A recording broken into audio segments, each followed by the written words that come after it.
This is the Jay Foreman Postgame Show on 93.7 The Ticket and theticketfm.com. Here's Coy Detmer dropping straight back in the pocket. Rifles a pass. It was tipped. It's picked off by Foreman. He's at the 15, 10, 5. He'll score! Look to the left, and he kind of telegraphed it all the way. When the ball was tipped, Foreman's in the right spot. The Jay Foreman Postgame Show is brought to you by Anderson Ford and Vinny Kreekak of State Farm Insurance. Here's Valenti dropping back, fires a pass, and it's intercepted by the Huskers at the 25, Jay Foreman. And Foreman takes it down to the 19-yard line of Oklahoma. Another big play by the Black Shirts. Here are your hosts, Jay Foreman and Nick Sainert.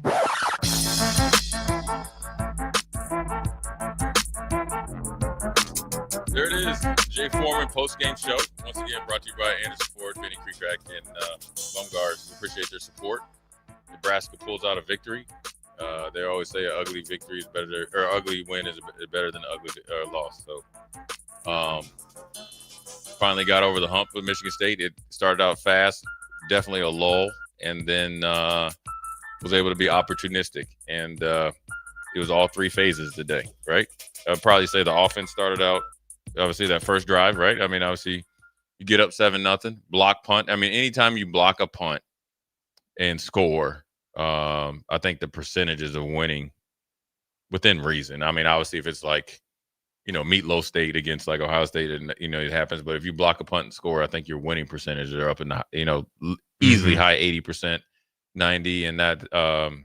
I thought the game was going to start to avalanche, and Michigan State showed some fight.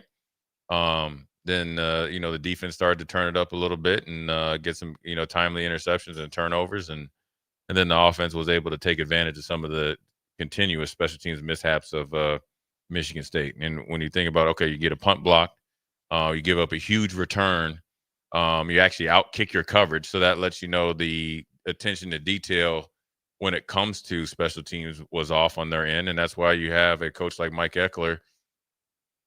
You come in and pay them a lot. Those are the stones unturned that you can't have in a big game, and they outkicked their coverage. Barney had a really good return, set you up, and then the muff kick or pooch kick that you have two guys run into each other. I mean, that should never happen at first of all, Big Ten, Power Four, any in college. It does happen. The wind maybe had a little bit of a factor, but I think it was I think Nebraska knew coming into this game, Michigan State's special teams were horrible. Yeah. And it was there was just a matter of time. And this is a game that you needed special teams. When you think about it's a toss up who won the game, defense or special teams, I'll just say special teams because of every box they checked. Right? Mm-hmm. Defense was close. Obviously creating turnovers, being able to get to the quarterback, and then the offense was able to, pull up and pull the wagon. So either way, it's a W. Nebraska, it's a advance and move on. They're 4-1 coming out of the bye week. Michigan State's 3-2, so you're in a really good position. Even though you have a lot to work on, and a lot to teach from and grow from. Yeah, Jay. It wasn't pretty in the first half, especially. It wasn't pretty at all. At all, the entirety of the game. As we'll get to your guys' texts and calls in just a moment. Nebraska in the first half, 54 total yards on offense. Now, part of that in college is taken away because the sacks are included in the yards. But it wasn't much. But still, it wasn't that much. And Nebraska just you opened up the show by saying it was a lull. I mean, this game felt like it really drug on. You're talking about a game that took basically 3 hours and 40 minutes to complete. I mean, that's a long game. It was a sloppy game. It was. It was a very sloppy game. It was a game that never got on rhythm to where you saw a team play on schedule. You were constantly ahead of the chains, behind the chains, even with the chains, turnover, sack. I mean, that kind of, middle of the second quarter to the middle of the third quarter, which I like to say are the most important minutes of the game. Some people say 4 minutes before, 4 minutes after halftime. I like 6 minutes before, 6 minutes after. So it was 8 to 12 minutes was really not up to snuff. And sometimes you got to learn how to win ugly. I mean, this competitive. It's a competitive league, and so they got good athletes, and sometimes you got to take an ugly victory. You can learn from this, and you can learn from Michigan. You can learn from this. Everything's a learning lesson, right? It's always easier to learn after an ugly win versus an ugly loss, but you just got to tighten up some stuff, and it's all fixable. And we said this last week. Now you got to fix it.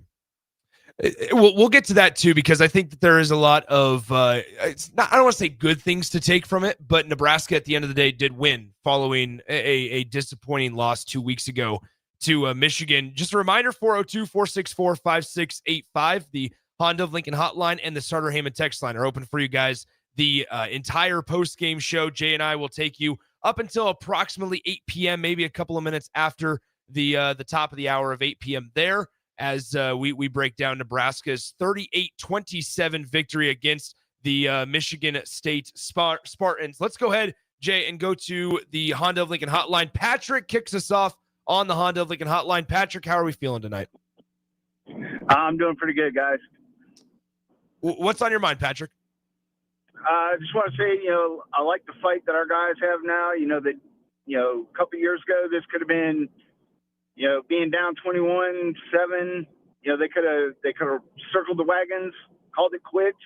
But I like what Coach Rule's doing, and I'll listen to y'all's comments offline. Thanks, Patrick. Appreciate it. Jay? Yeah, I mean, look, if I will say this is things have obviously there's two ways to look at it, right? You want to have a standard so high that since you haven't met the standard, then you legitimately you're upset. That's more of emotional based, right? And I think that's where the expectations have overtaken a lot of people, and they should be I guess upset or expect the team to play better. Well, also know that very short time ago, we won winning these games, and this is not ice cream.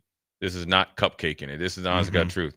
So it's actually, I look at it as long as it's used right. So I want everybody to make sure that you're listening to me, and not hearing it. As long as it's used right, it can work out for you. But I can't keep saying it until you start doing it. The reason why I'm saying is this, actually you should welcome the pressure, okay? The pressure of playing good, okay? You're getting paid.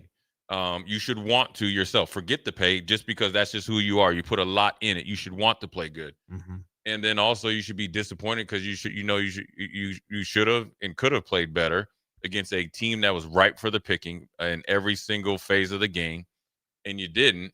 So it's a good thing that you have this pressure, because what you don't want around here, okay, and we've seen it, whereas people just all right, that's just, and now they're just on to, going home and watching.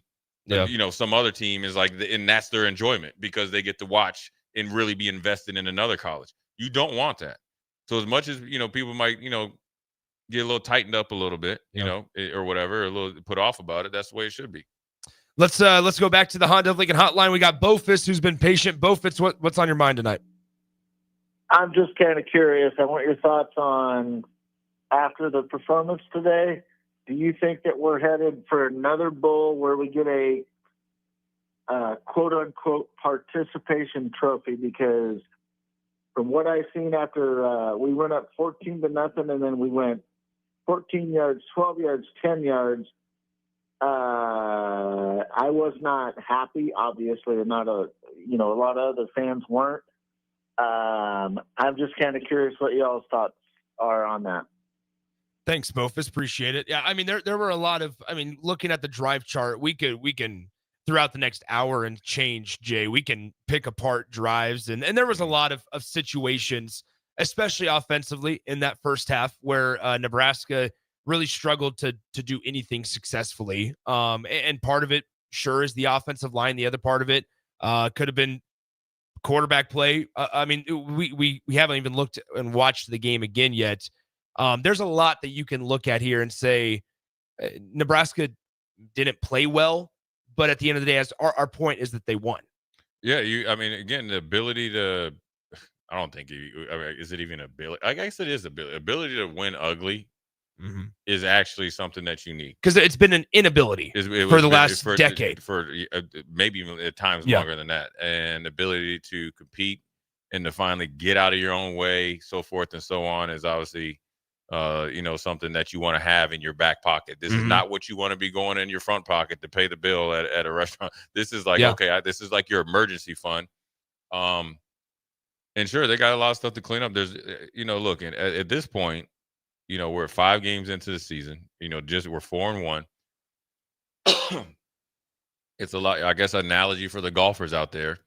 You get through the first 5 holes and you're 1 or 2 over, and you normally had been at a 16 handicap. You got to be okay with it, even if you chipped in or sculled it and hit off the flag and went in.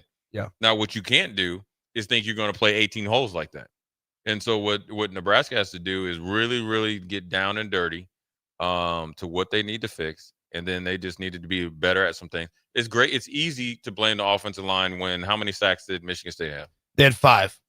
5 sacks, but there was a lot more that maybe weren't sacks. 5, there was probably some you got right back to the line of scrimmage. But when it was about 2 quarters where they cranked up that pressure. Yeah. Right. And that was opportunistic pressure where they had them in some compromising positions. But then I was like, okay, well then, do we need to get open a little bit? Do we need to get open a little bit better? Do we need to get open a little bit faster?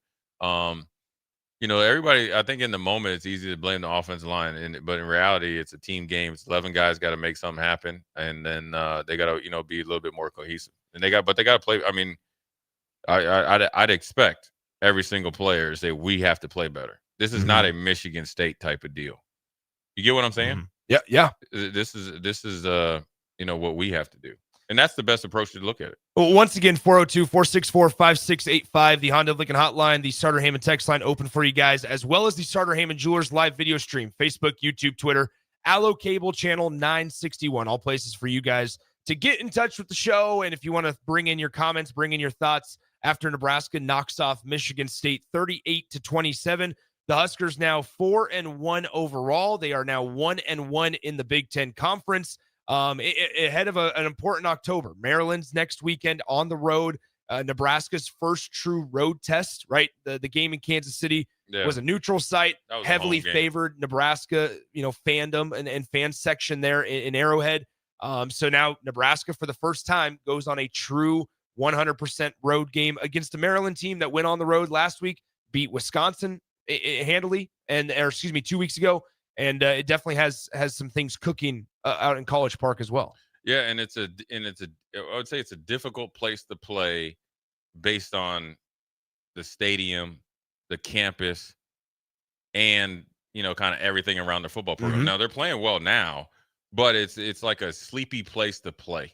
You know what I'm saying? College Park. And they're going to have athletes. They got a really good quarterback. They got a great, I like Mike Locksley. They're going to be tough. They're going to be playing at home. There's advantages for them and disadvantages for us to go on there. I think when you go on the road, you got to be a little bit more tightened up, as we've seen the opposite of a team come on the road and not be tightened up in Michigan State. I think Nebraska, you got to be really, have your mind right. You're number one, most importantly, which Nebraska really hasn't had to deal with. And I'm not really sure about the Cincinnati game, Nick. About the travel size roster. Now, this is where it does get a little tricky because, you're going on the road. It's later in the season. So now, obviously special teams play really well today, but now you got to think, okay, if a guy is 50-50 about playing, maybe he's a little banged up or, say he's in a position battle, then now you got to get some guys that normally would be, playing at the end of a game like this, getting ready to play, more reps in practice because of their special teams prowess or lack thereof on the opposite side. And so your travel roster is definitely smaller. I think it's at 70 or 75. 70 is the number for games that require air travel or overnight stays. Right. So, Nebraska, I don't know what it was for Cincinnati game. It seemed like it was a little bit higher, but they brought what they did in Cincinnati. They took a core down initially earlier in the week, and then they had Matt Rule allowed whoever wanted to go down that wasn't on that initial travel roster. They could go down the day up. You're not going to be doing this. So, it does bring your team tighter together. It does create more pressure. You have to be more Trump tight as far as, your penalties, your execution. I'm assuming that since Maryland's playing well, the crowd noise will have some sort of will be at least at the beginning of the game. They're going to be hyped up. So now all the shifts, motions, hand signals, especially offensively, you got to be on point, and then the defense has got to lead the way as well. Maryland fell to Washington earlier today, 24-20, but Washington scored 21 points in the fourth quarter, outscored Maryland 21-0 in the fourth quarter. So going into the final period of play, Maryland was up, not comfortably, but up 20-3 on the Huskies before Washington scored 21 unanswered in the final period of play. Maryland 4-1, just like the Huskers are. And they're going to be looking for get back too. Yeah, absolutely. Let's go back to the Honda of Lincoln hotline. We've got Michael on the line. Michael, thanks for being patient, my friend. What's on your mind tonight? Well, it was an ugly win today. The winds were terrible. And I see us, after Penn State's lost, I see us going 11-1 and making the CFP. Okay. Thank you, Michael. Appreciate it. Bold prediction from Michael at 6:55 p.m. after Nebraska wins 38-27 to Michigan State. He sees 11-1 finish in a college football playoff appearance for Nebraska, Jay. I mean, it's in front of them. Everything that they've wanted or said they've wanted preseason is in front of them. The problem is, not the problem, but the hard part is that it's still a very long season. There's 7 more games. Yeah. A lot can happen. The most important game or the most important day for Nebraska is tomorrow. Actually, is tonight. I mean, you should celebrate every win, but I truly believe you can celebrate every win, but then you also can change your focus. This is not a time to party. This is not time for fun. I'm sorry to break people's hearts. When you play sports and you're in the arena of the game, it is business. The fun. The only thing that's fun in football, winning and playing good. Winning is most important, straight up. And so, you're going out there on the road against a Maryland team that probably feels, I'm telling you this right now because I know Loxley pretty well, that they took the foot off the gas. They had, and it's a learning experience for them on how to finish, where Nebraska can really play into that to where they feel like that maybe they can finish. But it's going to be 2 evenly matched teams, and Mike Loxley doesn't want to lose 2 in a row. So again, I'd rather play Maryland happy, a little lazy, 5-0, and you make, then we leave both 5-1. Obviously, I would expect Nebraska to be 5-1 regardless, but it's a little bit easier task if they're a little bit less focused. Before we get to break and transition to the top of the hour, let's get some thoughts off the text line. We'll go through these a little rapid fire. Offensive line can't move anyone, says 1961. Joe in Boulder says nobody is concerned about the wind blowing up Nebraska's passing game. John in Cortland says might be early. Turnovers at this level not going to be any better down the road. Somebody was happy that Pritchett finished his blocks today as well. Somebody with a sarcastic comment thinks Heinrich Harburg should be our left tackle for Nebraska. A lot of people going after Donovan Raiola, the Nebraska offensive line coach, which maybe we can talk extensively about in the 7:00 hour. FIB says bold prediction. It's possible, but not good enough tape to prove the theory of 11-1. Husker Rich says we appreciate Jay's words and wisdoms. One game at a time. Nebraska's 1-0 this week. I don't like all of it's the third year of Matt Rule, so we're going to be successful. Sandman 460 types in, could be worse. Nebraska could be Penn State. I mean, woof. You go on the road to UCLA. UCLA just parted ways with their offensive coordinator earlier this week. Tino Sinceri. Yeah, all 3 coordinators are gone. Yeah. And you fall on the road to UCLA and that's a long flight back. And you couldn't recover. And James Franklin had been wanting a longer runway. Well, listen, they might Lane Kiffin might meet you right on the tarmac, brother. So, anyways, we're gonna take a quick break. Come back. I guess we'll talk about offensive line. Dive into some details, defense and defensive line as well. Jay Foreman Postgame Show. We'll be right back. This is Rick Heyman with Sartor Heyman Jewelers. Sartor Heyman is celebrating 120 years, and you could win big. Follow us on Facebook and Instagram for your chance to win a $120 gift certificate every week. That's right. We're giving away $120 every week as a thank you for being part of our story. Don't miss your chance to treat yourself. Follow Sartor Heyman Jewelers today. Celebrating 120 years. Sartor Heyman, when only the best will do. This fall, Baumgars has everything you need to get your farm ready for the season. Stock up on livestock feed, deer corn, and pine shavings to keep your animals fed and your farm running smoothly. Need tools for your fall projects? Grab DeWalt power tools and grass seed to keep your fields in top shape before winter. From your barn to your backyard, Baumgars has you covered. Get ready for the season with everything you need to finish those fall fix-ups. Baumgars, field, farm, and fall fix-ups. Hey guys, it's Adam Carricker here. As a former Husker and NFL player, I'm a health nut. Hydration and recovery starts at home. That's why I teamed up with Culligan of Lincoln. Soft water means better showers, cleaner dishes, and it protects my water heater and appliances. Their high-efficiency softener cuts salt and water usage. For drinking, I added a Culligan reverse osmosis. Bottled quality water right at my tap. Great taste, and it's certified to reduce tough contaminants like lead and PFAs. Right now, get up to $300 off a whole home system or just $9.95 per month for your first 3 months. Schedule your free water test at CulliganHuskers.com. That's CulliganHuskers.com. Culligan of Lincoln, water you love. Go Big Red. Limited time offer, participating dealers, restrictions may apply. Anderson Ford in Lincoln has 2 convenient locations, which means 2 times the customer service, 2 times the inventory, and 2 times the ability to get you in the car of your dreams. Whether you visit us on the north side or the south side, you'll find more selection and a team that's always on your side. When you're looking for a better way to buy your next Ford, visit Anderson Ford in Lincoln, where exceptional service meets unbeatable selection. This is Lincoln's home for sports talk on the FM dial. Also online at theticketfm.com. On the internet. KNTK FM Firth, 93.7 The Ticket. Stonebrook Exterior is your trusted partner in exterior solutions for both residential and commercial projects across Lincoln and Omaha. With over 2 decades of expertise, they deliver everything your building needs, all under one roof. From roofing and siding to gutters, wall systems, custom masonry, and metalwork, Stonebrook handles it all with precision, safety, and professionalism. Take the worry out of your exterior projects. Choose Stonebrook Exterior, where quality, safety, and service come together seamlessly. Visit StonebrookExterior.com or call 402-438-5559 to get your free quote today. It's the best time of the year to order a new John Deere self-propelled windrower from Landmark Implement during the early order program. Hay harvest is a race against time.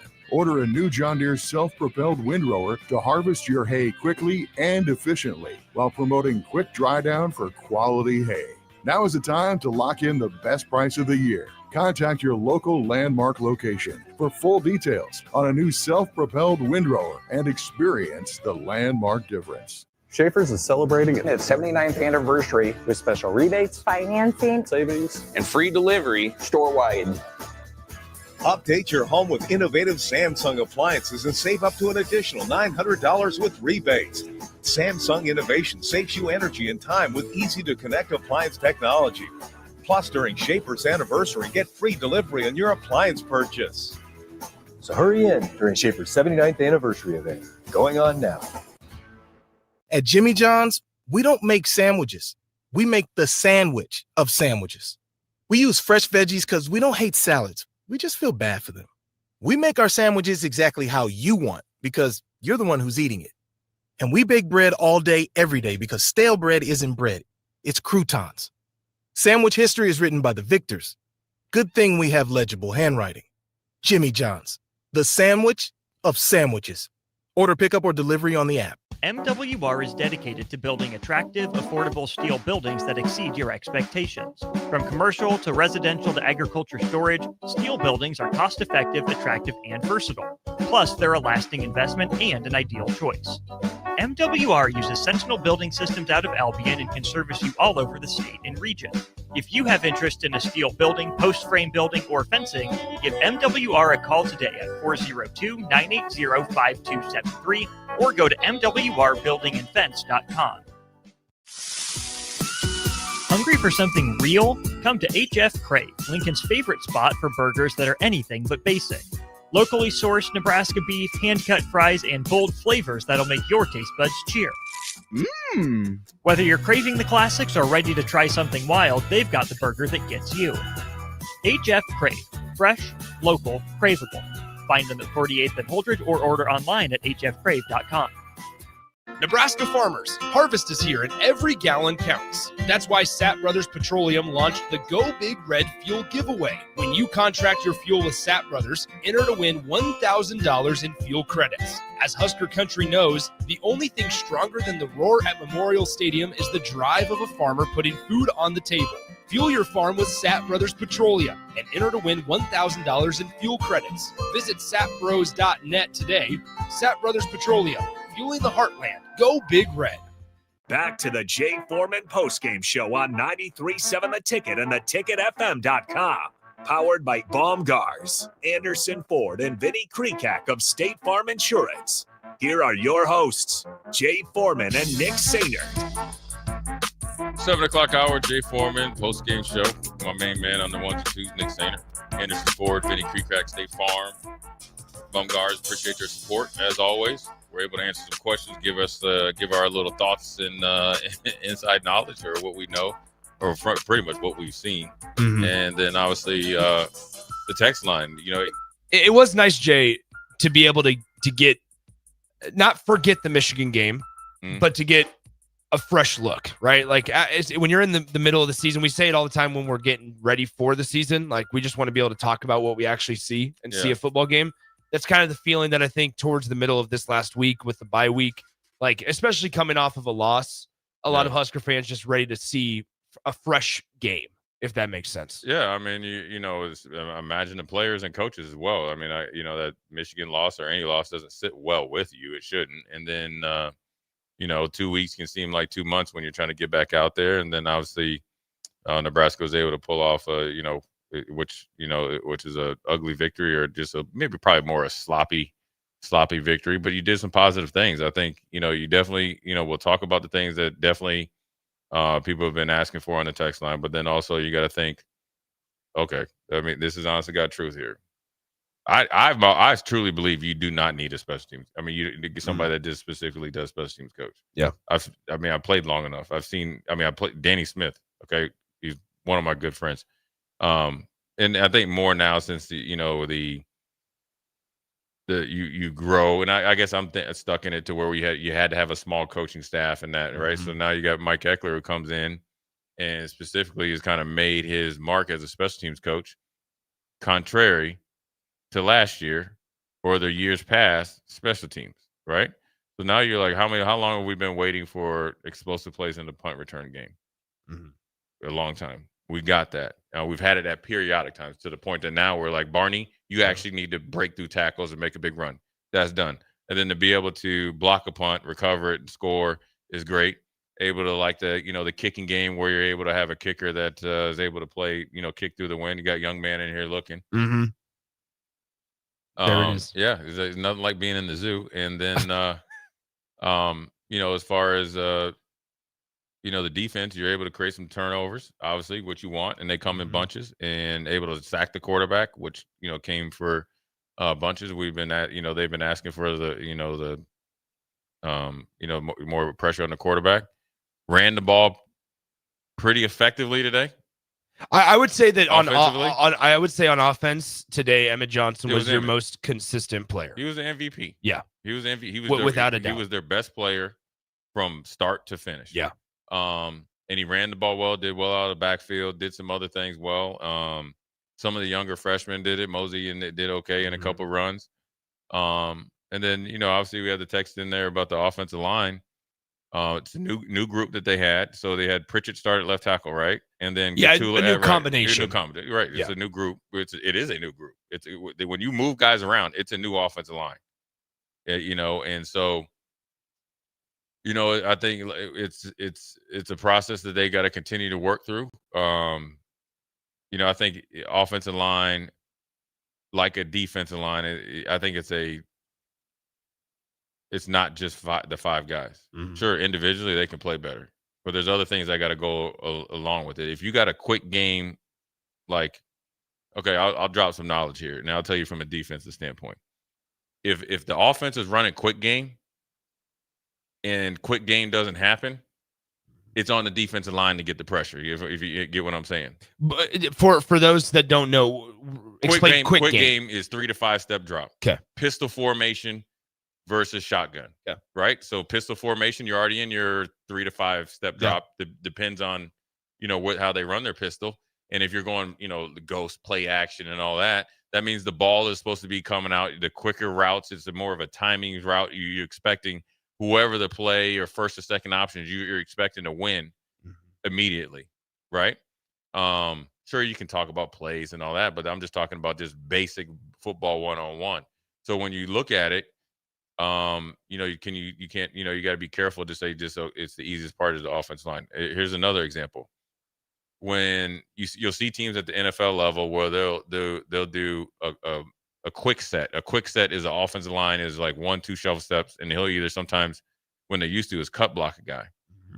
Okay, the ball's supposed to be out. Well, then the backside defense end sacks the quarterback. That's generally on the quarterback. So, there's plenty of blame to go around. Everybody needs to play better, and when people aren't satisfied, it's a good thing. But then it's also for the players to play a little bit better. Unnamed texter on the text line. Remember, 402-464-5685. We'll be here till 8 p.m. We'll take your texts. We'll take your calls. All your thoughts. We'll get them on the air as well. Unnamed texters types in, says, we are 4-1 with an upward trend. Fans need to appreciate what Nebraska has. Better than the last 10 years. There are so many positives.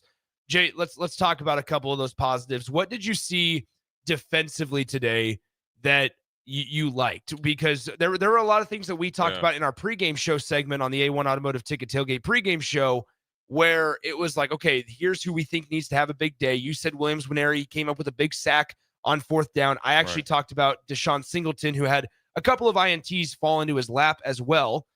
What were some things that you liked about Nebraska's defensive performance today? Because as bad as Nebraska was offensively, Michigan State certainly didn't have a good day on that side of the ball either. Yeah, right now, I mean, when you look at it, 2 of 14 on 3rd down, right? And and I like that. I mean, and they held them in check, 240 total yards, 50% completion rate, 5 yards per pass play, 2 picks. That's obviously good. And 2.2 yards per rush. So that was a very good, defensive effort against the team. So I liked everything about it. Here's what I really liked, which isn't a sexy stat. It was in the second quarter. It was a dump off to Frazier. It was a crucial 2nd or 3rd down. He made the first guy miss, and before he could get momentum to potentially get the first down, 4 or 5 guys hit him. That's what I like. Also like that where, the first guy, of course you'd like to be better in short area, tackling and all that. First guy got, missed him. And, you mentioned Deshaun Watson. He had a really good day. I know he got banged up there down towards the goal line, but a really good day, coming out of coverage and playing through the whistle. That's what you want. So I like the gang tackling for the most part, right? And I like that the big name players or your senior led players, obviously Deshaun's significantly older than Williams, but I like it. I like that they played and they stepped up and made some plays when they needed. I think that a lot of it was coming from the Michigan game. I think you really said it in the post-game show after Nebraska fell to Michigan 2 weeks ago. The linebackers had to play better, especially, right? And that's an area that you're obviously drawn to just, without even thinking about it. They did. But they did. You specifically said Dawson Merritt in the pregame show. We saw Dawson make a couple of plays today. We finally also, for the first time really this year, outside of the fumble recovery against Cincinnati, we saw Vincent Shavers. Yeah, he made some consistent plays defensively today. And he wasn't the main one. It was Javen Wright. Javen Wright was all over the place. Javen made a great – he dodged a double team, got through it, and made a tackle in the backfield on 3rd down. 4 tackles for loss, which is, for some guys, a season. So he had 4 tackles for loss. And 10 total tackles, a half a sack. He handled his business today. Yeah. I mean, you cannot take it away from him. Shavers was the 2 starters. Now that's who you need to play well. Shavers had 2 tackles for loss, 9 total tackles. So between both of them, just by the initial box score, they had 10 solo tackles. That's guys being active. That means they're making some plays, individually. And then also when you get the assist in there, that means they're making plays with hustle. So when your top 2 tacklers are your linebackers. And then the other one is Singleton and obviously Jones in there, you like it. And, where you got Williams Nwaneri, he had 1.5 sacks.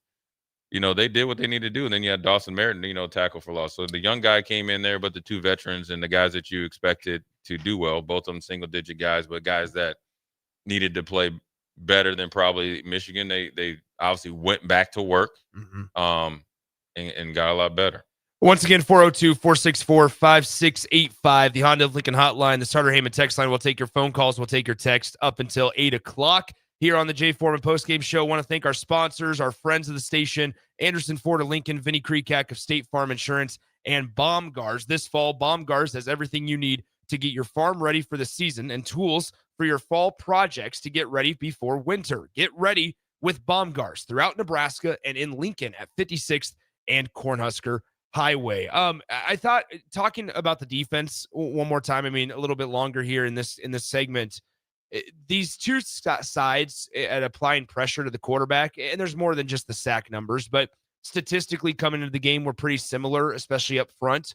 And today, actually pretty similar statistically in the game. Michigan State, we know, had 5 sacks against Nebraska. They officially had 3 quarterback hurries. Nebraska got to Aiden Childs, beat him up quite a bit throughout the game. I'm hyped about that. I'm gonna talk about that. Yeah. Okay. Let's. So we'll dive into that in just a second. Aiden Childs got sacked 4 times. Nebraska hurried him officially 3 times. There's a lot more than just those numbers, but Nebraska beat the crap out of Aiden Childs. Really hit him. Hey, here's the best part.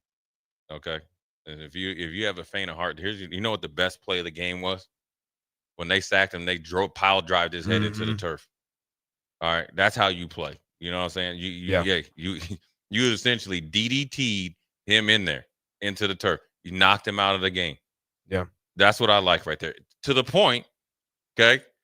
Coach Smith should have kept him out to the second half. That's what you were just saying while we were still watching the final minutes. You said it was obvious in the second half, but it was obvious in the second quarter when he came back. He still was compromised. Yes.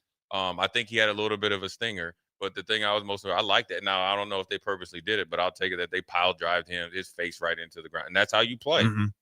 You use your equalizer as the ground.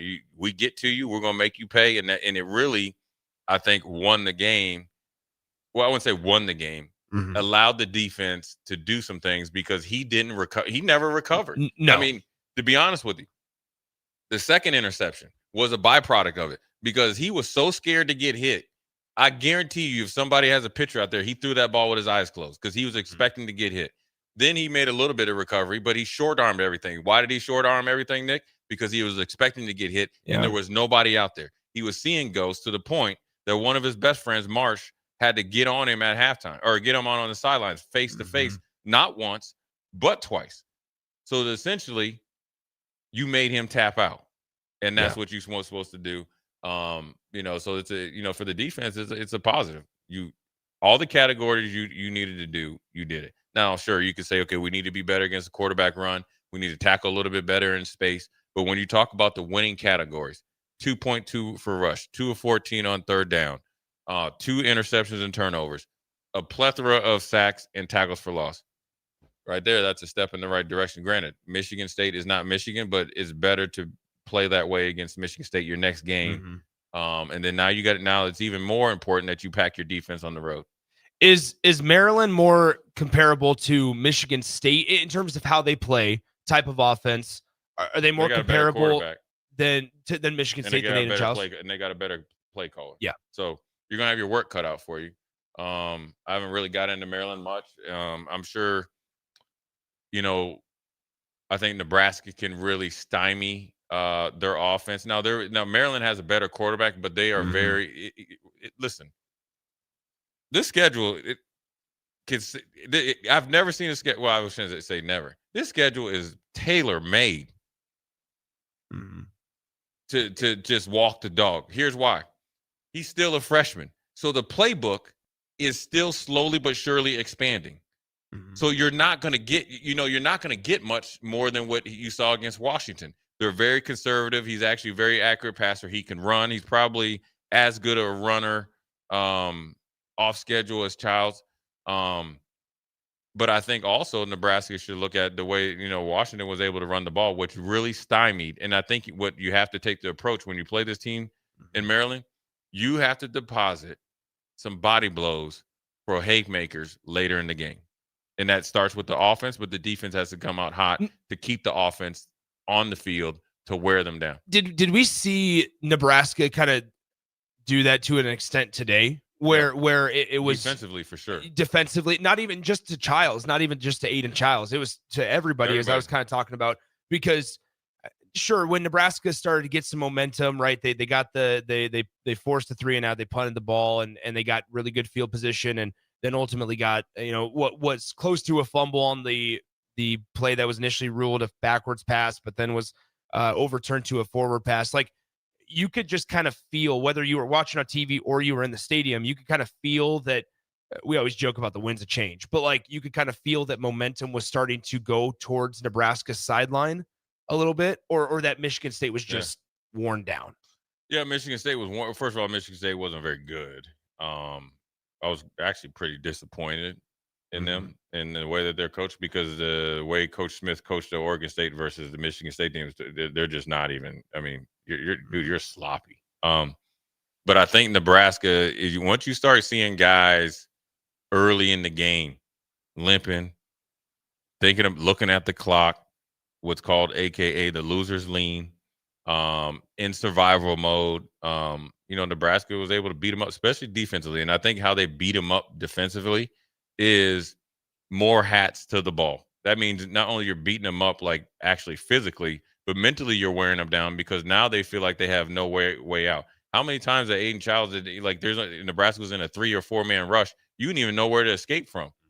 I mean, he had some great escapes, from the Nebraska's rush, but you need to have a plan against the pass rush. That means you're not even thinking about how to make a extended play or be positive. That's what you have to take into account. So I think, from a offensive standpoint, Nebraska was able to run the ball pretty good and could probably lean on that, maybe probably thinking after you maybe lean on it a little bit more to close out the game and maybe, slow down the game, especially in that second, third quarter. But I think defensively and at times special teams, I think you were able to get after it. And here's why I say special teams before you get into what you're going to do is there was 3 separate times on punt return. I saw, they're called vice guys. So the vice guys are the 2 guys that are out on an island against their gunners, which is their 1 guy out there, finishing guys, double teaming the guys and running him, 5 or 10 yards down the field and then playing through the whistle. Why is that important?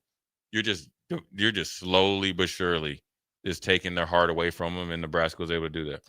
Once again, 402-464-5685, the Honda Lincoln hotline, the Starter Heyman text line are open for you guys the entire show today. Once again, I want to thank our friends at Anderson Ford of Lincoln, Vinny Kreekak of State Farm Insurance, and Baumgars. Experience better with upfront market-based pricing at Anderson Auto Group of Lincoln, 27th and I-80, and now 33rd and Yankee Hill. That's our friends at Anderson Ford of Lincoln. All right, Jay, before we get to break, one last thing that I do, let's talk Michigan State defense just a little bit, because one move that Jonathan Smith did make in his short time to this point in East Lansing was basically steal a defensive coordinator from another Big Ten opponent, and that was Minnesota in Joe Rossi. And so what do you know when we talk about coordinators in this league, right? Yeah. Nebraska, we talked extensively about what Wink Martindale was able to do. Yeah. What did you see as we kind of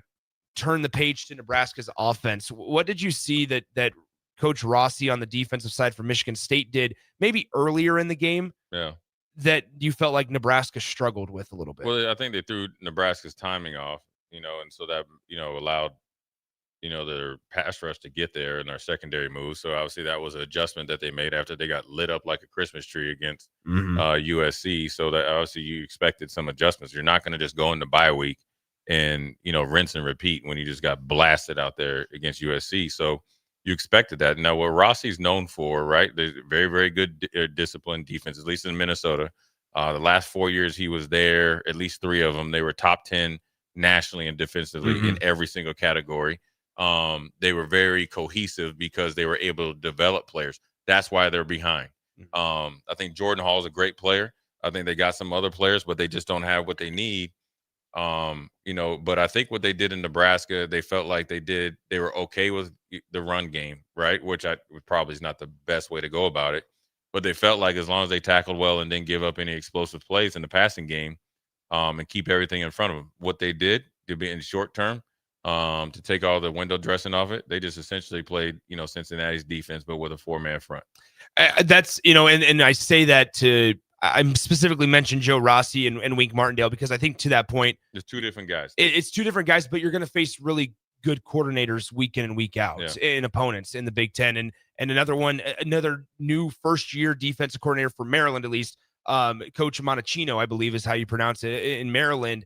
Mike Locksley hired him during the offseason. He came from the University of North Carolina, but that's another coordinator that Nebraska is going to face next week in College Park. We'll go to break on this, Jay. Isaac in Lincoln texted on the text line 402-464-5685.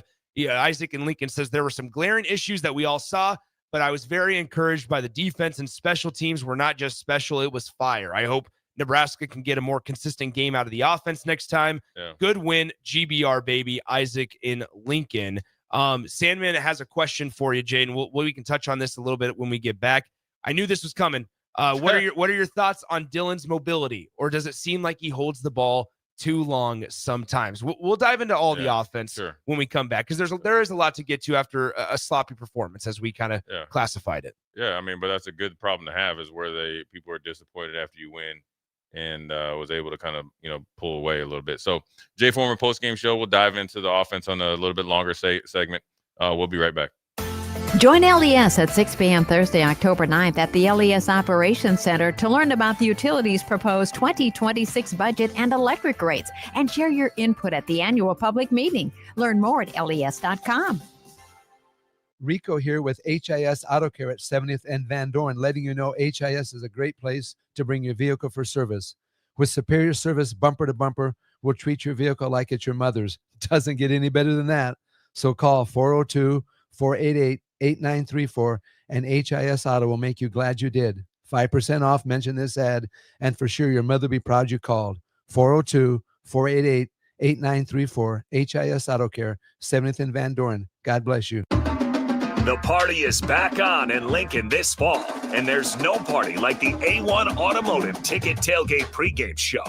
Join the whole ticket crew for 2.5 hours of pregame coverage before every home and away game this football season as they get you ready for the game. It's the A1 Automotive Ticket Tailgate pregame show at our downtown studio at 11th and O, sponsored by Select Plumbing, Raising Cane's, Wall to Wall Wine and Spirits, Elway Power Sports of Lincoln, Currency, and the Kindler Hotel. I'm Kirk Herbstreit, and today I'm eating Raising Cane's. I want a solid bench of 4 chicken fingers, crinkle-cut fries with Texas toast. Now back to you, Todd. So the usual. Make Raising Cane's part of your game day lineup. Anderson Ford in Lincoln has 2 convenient locations, which means 2 times the customer service, 2 times the inventory, and 2 times the ability to get you in the car of your dreams.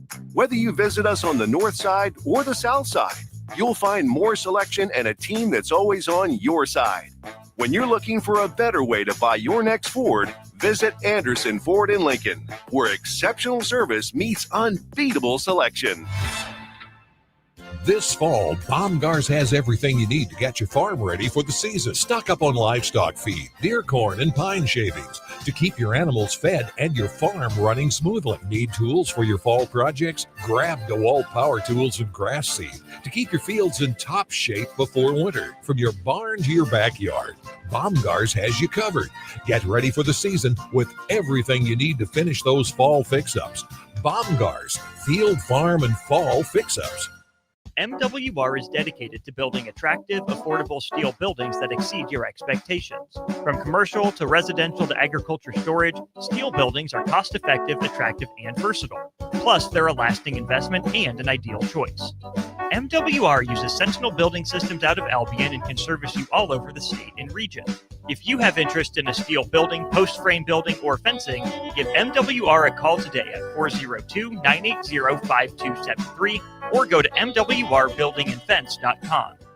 Stonebrook Exterior is your trusted partner in exterior solutions for both residential and commercial projects across Lincoln and Omaha. With over 2 decades of expertise, they deliver everything your building needs, all under one roof. From roofing and siding to gutters, wall systems, custom masonry, and metalwork, Stonebrook handles it all with precision, safety, and professionalism. Take the worry out of your exterior projects. Choose Stonebrook Exterior, where quality, safety, and service come together seamlessly. Visit StonebrookExterior.com or call 402-438-5559 to get your free quote today. At Jimmy John's, we don't make sandwiches.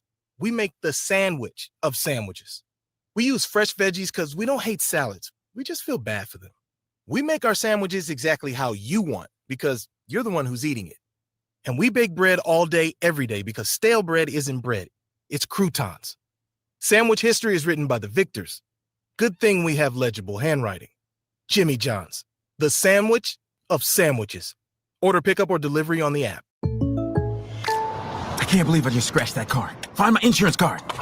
Dude, what do you have in this glove box? Ew, are these socks dirty? Oh, forget about the socks. I need my insurance card. Just pull it up on the State Farm mobile app. But I can do that? Oh, hey, I can do that. Yep, it's called service. I can file a claim on here too? Yeah, it's called service. Whoa, I can call my agent too? It's called service. Call your local State Farm agent, Vinny Krikak, today at 402-474-1173. It's game day, Husker fans. Max Tan celebrates the Huskers and the amazing athletes who bring the energy every game. Right now, experience the 2025 season tour. High-pressure tanning, red light therapy, and spray tanning for just $20.25. Max Tan keeps you looking and feeling your best all season long. Max Tan, shining bright with Husker pride. Take it to the max and go Big Red. Schaefer's is celebrating its 79th anniversary with special rebates, financing, savings, and free delivery store-wide. Update your home with innovative Samsung appliances and save up to an additional $900 with rebates. Samsung Innovation saves you energy and time with easy-to-connect appliance technology. Plus, during Schaefer's anniversary, get free delivery on your appliance purchase. So hurry in during Schaefer's 79th anniversary event, going on now. Back to the Jay Foreman Postgame Show on 93.7 The Ticket and theticketfm.com. Powered by Baumgars, Anderson Ford, and Vinny Krikak of State Farm Insurance. Here are your hosts, Jay Foreman and Nick Sainer. We're back, second segment, 7 o'clock hour, Jay Foreman Postgame Show. Hey, we've got a call from my man Mike. Let's see what he said. All right, Mike, what's on your mind, my friend? Thanks for being patient with us. Well, thank you. And if you addressed this issue before, I apologize. It took me a while to get out of the stadium. But a couple things. Is it just me, or does it seem like Dillon has been taking a lot of unnecessary sacks, not getting rid of the ball, number one? And number two, I heard you say a little bit, Jay, that they're keeping everything in front of them. But, you know, beforehand, everything I read was they don't get a lot of pressure on the quarterback, which seemed like a lot of times today they did, but also their DBs were kind of the weak link of their defense. But we never took it, looked like to me, any kind of shot down the field. And I would think every game you're going to take a couple shots down the field. Were our guys not getting open? Do we choose not to? Does Dillon decide not to take shots? Why didn't we take any, that I can remember, any real shots down the field? Thanks a lot. Thanks, Mike. Appreciate it. Yeah, I don't know the offensive system, well enough to, and obviously I'm not in the meetings or anything to see whether you're taking unnecessary sacks or whatever. And anytime you get sacked, then everybody wants you to be Michael Vick. When you're Michael Vick and can't throw like Aiden Childs today, then they want you to be Tom Brady. Ultimately, I think everybody needs to, I don't know. Are these your buddies, Nick? No, they are not. Oh, yeah. And showing you that they got on some sort of TV. But, yeah. I think really what offensive success is not based on one person. Offensive lack of success is not based on one person. So I think you got to really look at everybody needs to execute better. If you like I said earlier, if you're in quick game, you better get the ball out quick and guys better win quick. If you're in a little bit of a longer drawn out play, then you better be able to make 50-50 catches or create some space and play with some good rhythm. But I don't know. I mean, I don't really know what they're doing enough to say that they're holding on to the ball. It's just, you're trying to, number one, you don't want to turn the ball over. Number two, you're playing to the system and to fit your skill set. So they just need to execute a little bit better. Let's bring the wind into it. As silly of a conversation as it is. It's not. Everybody played in the wind. I mean, sure, it does it affect because here's the thing. Like, yeah, sure. Is that something that is in the back of your mind when you're playing? Like, is that even a thought? Is like, hey, we're throwing into the wind this quarter. I don't want to take a shot. At times, it's not just throwing in the wind. Throwing with the wind at your back. You have to have experience with that and learn the touch to be able to throw effectively with the wind at your back. But you practice in those type of elements whenever you can, and you got to go out and play your game. I mean, ultimately, is it a factor? Sure. Is it the 100% reason? Most likely not. So you got to understand every team that comes in here is going to play with the same elements, whether it's cold, hot, dry, windy, humid, and all that stuff, snowy. You got to go out there and play good football. And Nebraska just needs to play a little bit more, efficiently on offense and be more effective in, both the running game and passing game. But execution needs to be better. Yeah. I mean, do you have the you ever remember when Hard Knocks, when John Gruden was okay? So if we were not on live radio, that's exactly what. Yeah. I think that's one of my favorite videos. Well, so 402-464-5685. Here's this text from an unnamed texter. I'm going to try to pick it apart a little bit because I want to specifically target and kind of frame this conversation. Let's start with just the first line. Hey guys, Nebraska's inability to score in red zone continues. I will back that up and say that Nebraska's inability, every single game this year, there's been a drive that Nebraska has started on the plus side of the 50 and has come away with 0 points. Now, it doesn't have to be 100%, right? Like, I'm not trying to sit here and say Nebraska, maybe this is the standard, the expectation that everybody loves to talk about how, hey, you need to be 100%. And if Nebraska is on the plus side of the 50 and that's where they start with possession, they need to come away with points 100% of the time. Sure, that'd be great, right? Every single team would love to have that statistic next to their name. Right. But yes, to this texter's point, I will back that up and say one of Nebraska's biggest issues this year has been finding points. I'll just say points in general in the form of a field goal or punching it into the end zone. Right. Nebraska today started the drive early in the game when they had all momentum. It felt like they started at the Michigan State 26-yard line, 3 consecutive negative plays. There was also a penalty in there. And at one point on that drive, it was 4th and 42, and they ended up punting the ball away. Yeah. Those are things that maybe you get away with it against Michigan State. Yeah, you can't do that. You can't even do that against Maryland. Yeah. Who has a dangerous returner. You definitely can't do that against like a team like later in the year, like Iowa, because they'll kill you with that because that's the way they like to play. Yeah. Thank you for the free yards. You can't do it against anybody else on the rest of the schedule. And maybe Northwestern, maybe UCLA, but to be honest with you, it's not what we need to get past. Can we get away with it? Let's just stop doing it. Mm-hmm. Okay. And then so that's really, take the wind and all that out of it, right? And in the red zone, because it all kind of boils up. You can't like use the wind as an excuse only from midfield to the red zone and so forth, right? If you take that out of it, winning football right now, and where Nebraska has to take a huge step, and they got to really focus in on it individually. That means players, you know what I mean? The penalties and the rhythm. They have to get together as a unit and understand it and really dissect it. So when Coach Rule or Dana is talking about, they got to really dive into it as a unit. And then they actively have to go out there and work at it and practice and understand how important it is. Why? Because in order to change a habit or a result, you have to put in twice as much work at it. And it's not all on the coaches. Why? Because we can't sit there and take 30 more minutes in practice to go over something that we just spent 10 minutes in practice. If it's important to you and everybody else, you better spend that extra 30 minutes together every single day and fix it and understand the why and what you need to do. It all can't be like, okay, well, you need to call better plays X, Y, and Z. So, that's what you can't do. You will not get away with that anymore. You know what I'm saying? Yeah. Yeah. I mean, I just think that there's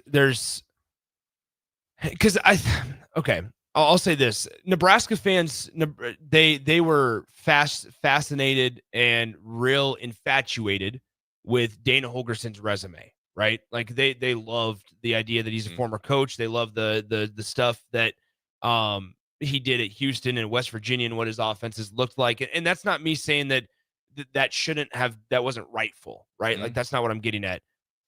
However, the inability to score if you get the ball inside the opponent's 25-yard line because of a positive special teams play that you did, or because of a mistake that the opponent gave, you have to figure out ways to result in points. But it's not Dana. That Dana's not committing the holding penalties. Dana's not committing the unsportsmanlike conduct penalty that drove you back 15 yards on the drive it did today. Yeah. So to back up your comment right there is they aren't the ones playing. No, they're not. I mean, you can't. I mean, I don't think he has a play sheet. All right. Holding penalty, personal foul. This is the play I got.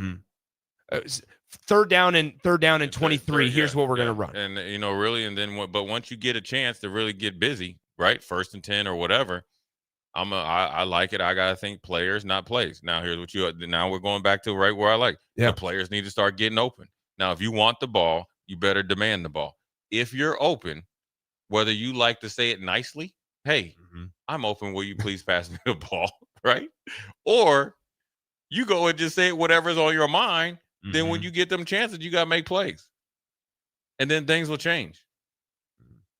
I mean, you know what I'm saying? I mean, that's what you got to do. So, I mean, there's, you got to, you got to, fix it. And then obviously, they're going to definitely put a big emphasis on it moving forward. Going back to Nebraska's offense, just running through the stats real quick. I mean, Emmett Johnson, 13 carries, 83 yards, 3 rushing touchdowns. Dylan was 16 of 24 through the air for 194 yards, 1 touchdown pass, 1 INT. That INT was a little disappointing, I think, just because it came in a crucial spot. I mean, fortunately for Nebraska, it didn't come back to eventually hurt them and lose them the football game. But that was an interception right across the middle of the field that really hurt Nebraska. It was in a crucial spot. However, Nebraska in the receiving game led offensively in the pass catching department. 6 catches for Emmett Johnson. That's a team high, 6 catches. However, in terms of yards, Isaiah Hunter led the way, 4 catches, 93 yards. He had that 59-yard touchdown pass. Justin Evans came out through a great block on the Michigan State defender as well. Ja'Cory Barney, 2 catches, 47 yards. Jay, there were bright spots. There were good things, right? Ja'Cory, two catches for 45 or 47 yards, excuse me. And Isaiah Hunter in the second half was there. A guy we did not see targeted once today was Dane Key. And so, I mean, that's one. We take the good with the bad. And as we talk about the good, we also have to mention the bad. And Dane Key not seeing one target. You talk about demand the football. That's probably something that you'd like to see from a guy you brought in to be a playmaker. Yeah, you gotta. I mean, I'm sure he's thinking the same thing we're thinking, right? Or he's wanting the same thing that we're thinking, that he wants more targets, and he feels that he can have a positive effect on the game. And so that's definitely something that he's going to want change. And I don't know if they were rolling the coverage to him. I mean, like I said, I haven't watched the coach's tape. I don't get to watch the coach's tape. I don't know what they were playing call, but you'd like to think, he's your highest, well, at least your high is either your highest or your second highest profile player that you brought in and on your offensive, lineup, that you make an emphasis, especially after the Michigan game, to get them going. But look, sometimes you have a bad day at the office and it doesn't happen. It happens at the pros. You see AJ Brown, and sometimes you got to be the best teammate possible. If you don't get shots in basketball, you still got to rebound and do all the things. I know for a fact I saw Dane Key throw a heck of a block on a touchdown run, so that he's a good teammate. And I'm sure that Coach Dana, and Matt Rule and probably Dylan are like, okay, we got to get this dude some balls. And look for him to be fed early and often next week. Before we get to break and preview next week, Nebraska, Maryland, 2:30 kickoff, want to tell you about our friend Vinny Krikak, State Farm Insurance. Protect yourself from the unexpected. Contact Vinny and his team for a personal price plan to take the guessing out of insurance. Call Vinny Krikak of State Farm Insurance today, 402-474-1120. Jay, 2:30 kickoff next Saturday. Let's preview Nebraska, Maryland when we come back, my friend. Yeah, we'll take a quick break, come back. That way we can dive into Maryland a little bit more before we turn it over to DP and Austin. Jay Foreman Postgame Show. We'll be right back. This is Rick Heyman with Sartor Heyman Jewelers. Sartor Heyman is celebrating 120 years, and you could win big. Follow us on Facebook and Instagram for your chance to win a $120 gift certificate every week. That's right. We're giving away $120 every week as a thank you for being part of our story. Don't miss your chance to treat yourself. Follow Sartor Heyman Jewelers today. Celebrating 120 years. Sartor Heyman, when only the best will do. The party is back on in Lincoln this fall, and there's no party like the A1 Automotive Ticket Tailgate pregame show. Join the whole ticket crew for 2.5 hours of pregame coverage before every home and away game this football season as they get you ready for the game. It's the A1 Automotive Ticket Tailgate pregame show at our downtown studio at 11th and O. Sponsored by Select Plumbing, Raising Cane's, Wall to Wall Wine and Spirits, Elway Power Sports of Lincoln, Currency, and the Kindler Hotel. Sometimes good people make mistakes. When you find yourself in need of an attorney, call Liberty Law Group. The attorneys at Liberty Law Group will defend you in court and protect your freedom to get you the best possible outcome and the justice you deserve. Trust your freedom to Liberty Law Group, the best criminal attorneys in Nebraska and Iowa. Call them today at 877-404-5238. That's 877-404-5238. Or check them out online at libertylawgroup.com. Hey there, this is Paul Scheel, owner of High Electric. I want to thank our friends and loyal customers and introduce High Electric to those looking for a new electrician. We've been serving the Lincoln and Omaha area for over 30 years, from design to install, upgrades, and repair. If you are a homeowner or a small business needing some electrical work, call us at 402-466-6606 or check us out at hyelectric.com. We look forward to hearing from you. This fall, Baumgars has everything you need to get your farm ready for the season. Stock up on livestock feed, deer corn, and pine shavings to keep your animals fed and your farm running smoothly. Need tools for your fall projects? Grab DeWalt power tools and grass seed to keep your fields in top shape before winter. From your barn to your backyard, Baumgars has you covered. Get ready for the season with everything you need to finish those fall fix-ups. Baumgars, field, farm, and fall fix-ups. Anderson Ford in Lincoln has 2 convenient locations, which means 2 times the customer service, 2 times the inventory, and 2 times the ability to get you in the car of your dreams. Whether you visit us on the north side or the south side, you'll find more selection and a team that's always on your side. When you're looking for a better way to buy your next Ford, visit Anderson Ford in Lincoln, where exceptional service meets unbeatable selection. Rico here with HIS Auto Care at 70th and Van Dorn, letting you know HIS is a great place to bring your vehicle for service. With superior service bumper to bumper, we'll treat your vehicle like it's your mother's. Doesn't get any better than that. So call 402-488-8934 and HIS Auto will make you glad you did. 5% off, mention this ad, and for sure your mother will be proud you called. 402-488-8934, HIS Auto Care, 70th and Van Dorn. God bless you. Nebraska farmers, harvest is here and every gallon counts. That's why Sapp Brothers Petroleum launched the Go Big Red Fuel Giveaway. When you contract your fuel with Sapp Brothers, enter to win $1,000 in fuel credits. As Husker Country knows, the only thing stronger than the roar at Memorial Stadium is the drive of a farmer putting food on the table. Fuel your farm with Sapp Brothers Petroleum and enter to win $1,000 in fuel credits. Visit sapbros.net today. Sapp Brothers Petroleum, fueling the heartland. Go Big Red. Schaefer's is celebrating its 79th anniversary with special rebates, financing, savings, and free delivery store-wide. Update your home with innovative Samsung appliances and save up to an additional $900 with rebates. Samsung Innovation saves you energy and time with easy-to-connect appliance technology. Plus, during Schaefer's anniversary, get free delivery on your appliance purchase. So hurry in during Schaefer's 79th anniversary event, going on now. I can't believe I just scratched that car. Find my insurance card.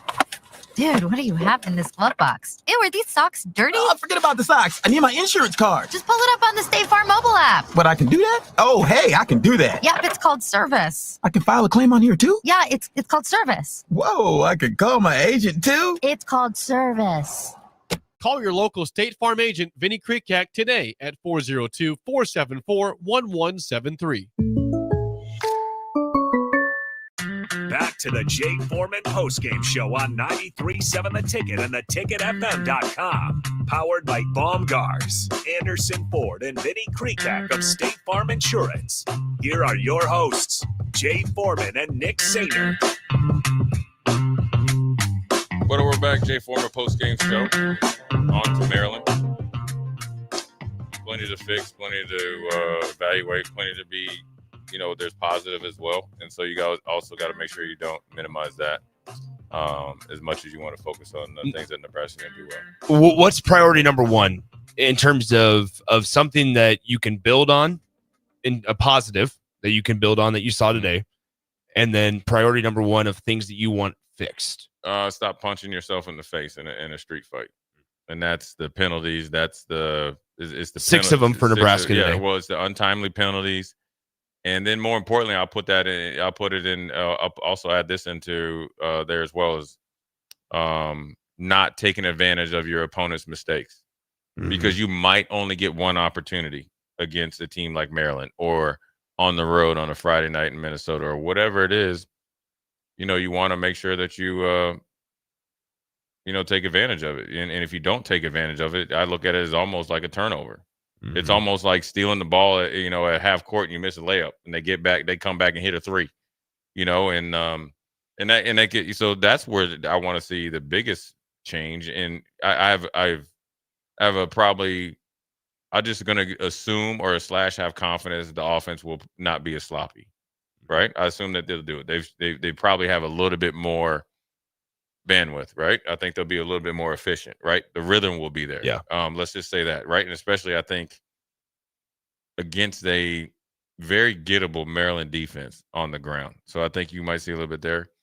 And so the second part of the answer, Nick, is I want to, you can't expect a block punt every week. I want to see still continue special teams to be special. And then the defense to take another step in the right direction. Improve the tackling, continue to get tackles for loss, continue to get the quarterback off their spot as far as getting in his face. That's going to be huge with a young freshman quarterback with a limited playbook. So take advantage of your opportunity. I think I was going to say what obviously we've seen a little bit of Washington. We didn't get to watch the game today because we were preoccupied with Nebraska.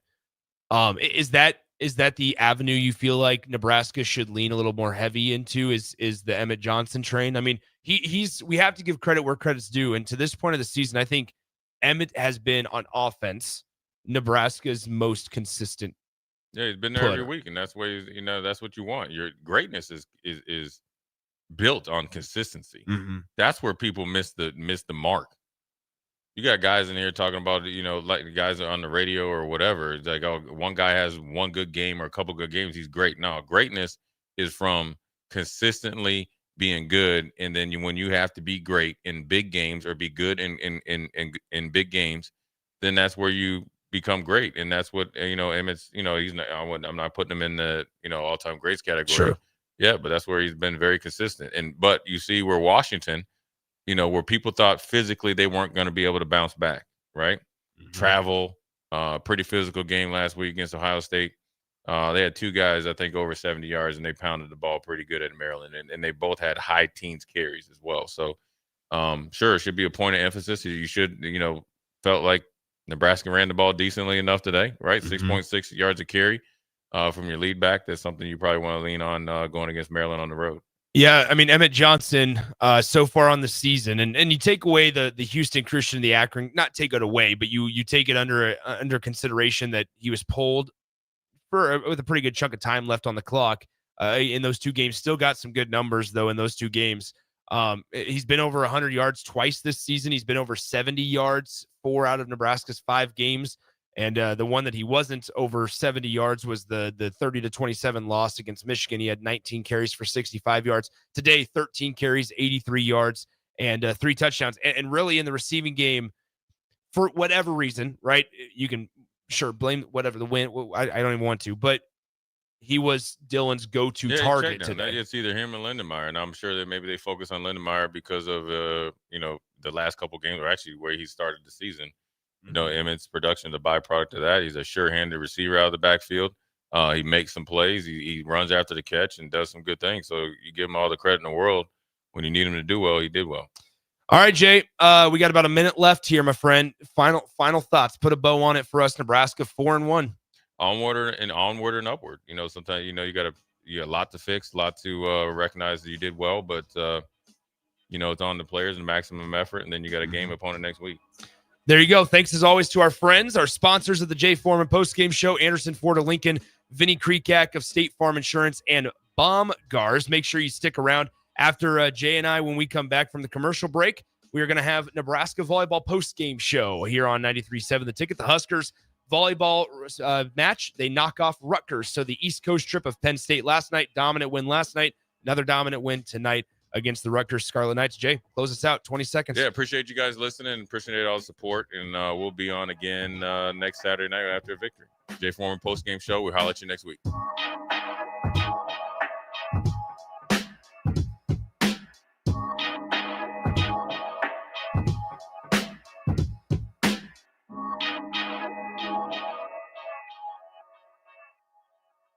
At Parkview Animal Hospital in Lincoln, it's not just their professional care that sets them apart, but their warm staff and state-of-the-art facilities. Whether it's for a routine checkup or a comprehensive medical procedure, at Parkview, your pet isn't just another number, but a valued member of their caring family. Visit them at pahlincoln.com today and in person just south of 14th and Pine Lake Road. Parkview Animal Hospital, your pet, their passion for happier, healthier, furry friends. When the clock strikes 0 after every Nebraska football game, there's only one place to go for instant coverage. Tune in for the Husker After Party Postgame Show on 93.7 The Ticket for each game, win or lose. Call in with all your takes or text the show at 464-5685 and hear quotes from the players and coaches too. It's the Husker After Party Postgame Show. Sponsored by Anderson Ford and Vinny Krekak of State Farm Insurance. Things that impair you come in many different shapes and sizes. Some are the shape of beer and liquor bottles. Others look like cigarettes but aren't cigarettes at all. These are the things we know impair us, the things our parents warned us about. What we're not always aware of is our new prescription, or the over-the-counter medicine we picked up just for allergies or a bad cold. See, it doesn't just matter how much of a substance you take. If you are impaired, driving is deceptively dangerous. Don't drive impaired. Paid for by the NDOT Highway Safety Office. Husker fans know when you work together, great things happen. At Cornhusker Bank, they're more than your financial partner. With 5 locations in Lincoln and 1 in Omaha, they're your neighbors, your teammates, and your biggest fans. Whether you're saving for your first home, planning your future, or growing your business, they're right here in Nebraska to help you move forward together. Visit cornhusker.bank to learn more. Cornhusker Bank, member FDIC. Doing life together. I can't believe I just scratched that car. Find my insurance card. Dude, what do you have in this glove box? Ew, are these socks dirty? Oh, forget about the socks. I need my insurance card. Just pull it up on the State Farm mobile app. But I can do that? Oh, hey, I can do that. Yep, it's called service. I can file a claim on here too? Yeah, it's called service. Whoa, I can call my agent too? It's called service. Call your local State Farm agent, Vinny Krekak, today at 402-474-1173. Rico here with HIS Auto Care at 70th and Van Dorn, letting you know HIS is a great place to bring your vehicle for service. With superior service bumper to bumper, we'll treat your vehicle like it's your mother's. Doesn't get any better than that. So call 402-488-8934 and HIS Auto will make you glad you did. 5% off, mention this ad, and for sure your mother will be proud you called. 402-488-8934, HIS Auto Care, 70th and Van Dorn. God bless you. At Jimmy John's, we don't make sandwiches. We make the sandwich of sandwiches. We use fresh veggies because we don't hate salads. We just feel bad for them. We make our sandwiches exactly how you want because you're the one who's eating it. And we bake bread all day, every day because stale bread isn't bread. It's croutons. Sandwich history is written by the victors. Good thing we have legible handwriting.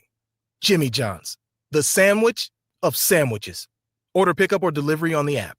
This fall, Baumgars has everything you need to get your farm ready for the season. Stock up on livestock feed, deer corn, and pine shavings to keep your animals fed and your farm running smoothly. Need tools for your fall projects? Grab DeWalt power tools and grass seed to keep your fields in top shape before winter. From your barn to your backyard, Baumgars has you covered.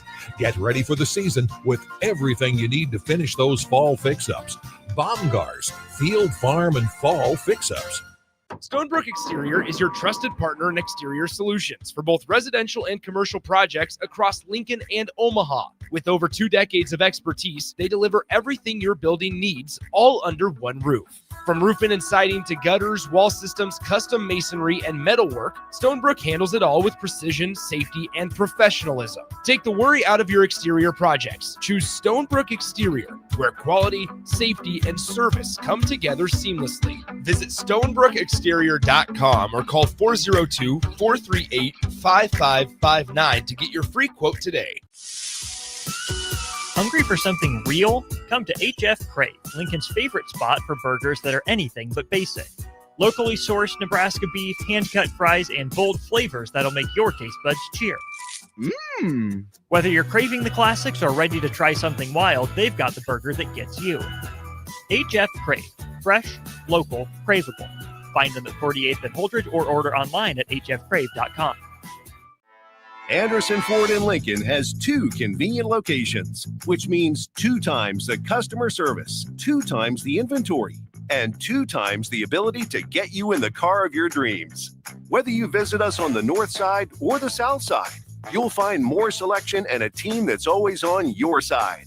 When you're looking for a better way to buy your next Ford, visit Anderson Ford in Lincoln, where exceptional service meets unbeatable selection.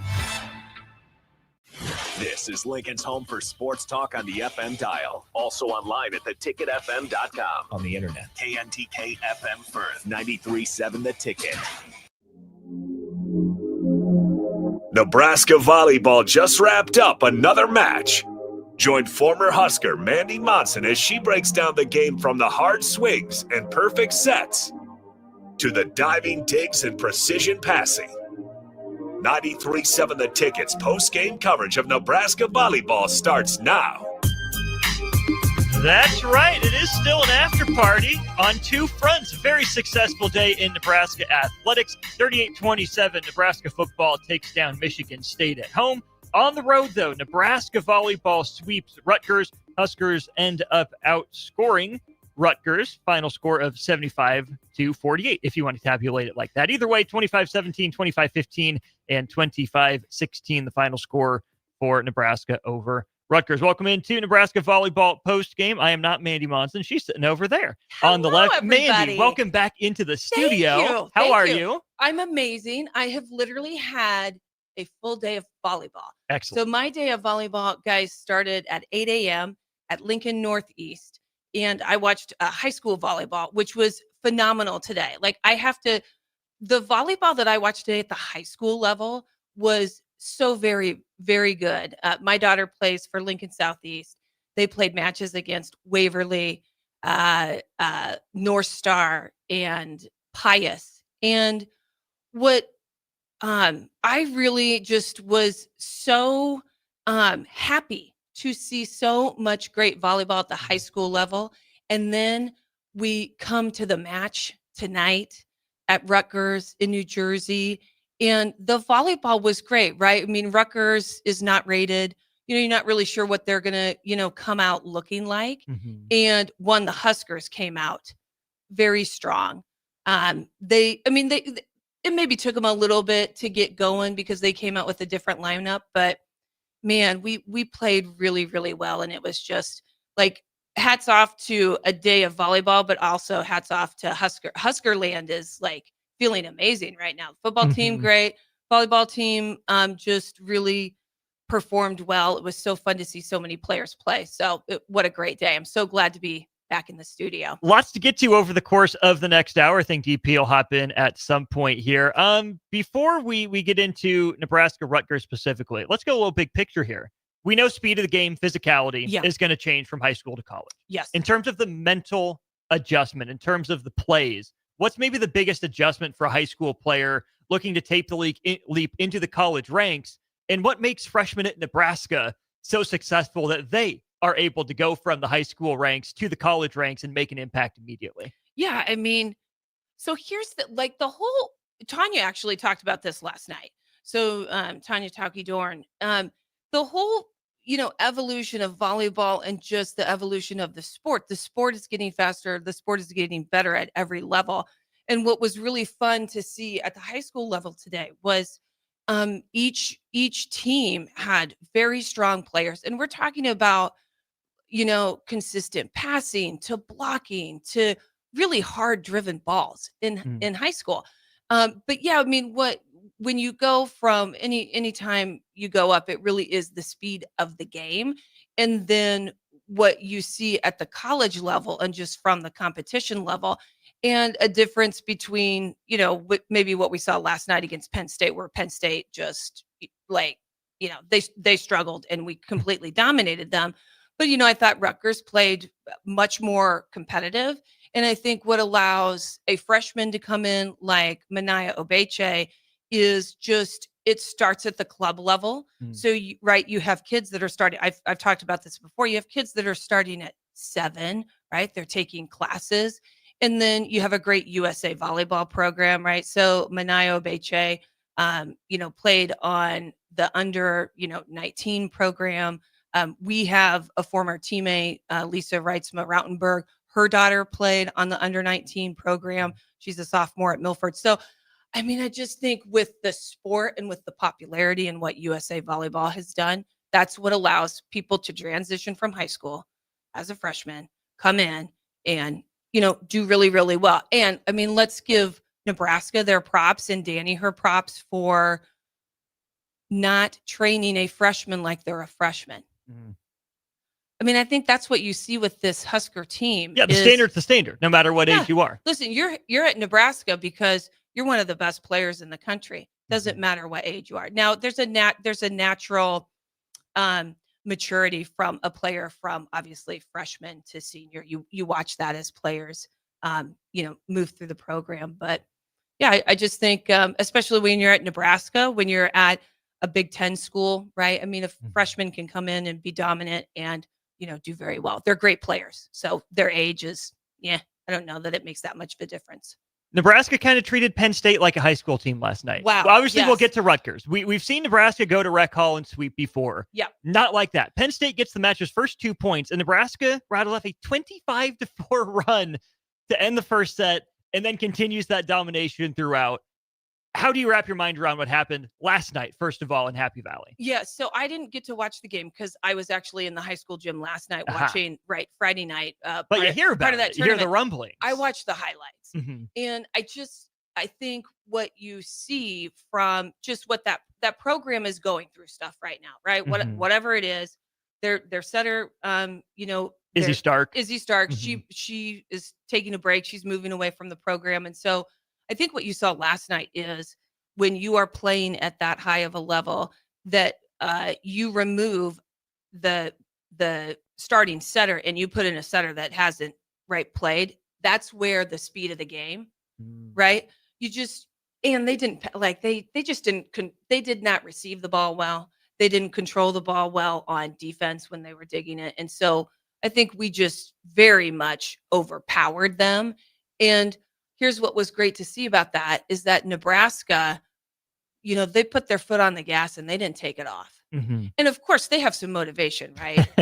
You might say. Yeah. I mean, they're going to they're stepping on it and they're like, this is you're not going to be let back in because we did not like what happened last year. But, sometimes when you are really dominating a team, you can sort of, have a mental kind of, and they didn't do that last night. And they also didn't do that tonight. And so to go out and play so strong on the road is great. Like hats off to them. That's very difficult to have a great match, an emotional match, right? It was an emotional match for them. They then they got to make the trip to New Jersey, wake up the next day, right? It's like recovery, wake up the next day, serve and pass. And they just didn't. I mean, they had some moments where, of course, I mean, it's a competition though. Again, like they're not robots. They're not going to be perfect all the time. But I mean, Harper Murray played great tonight. She was very. I mean, she was very, very strong again. So this weekend I think was a great road trip because it's not an easy road trip to do, and they played very strong.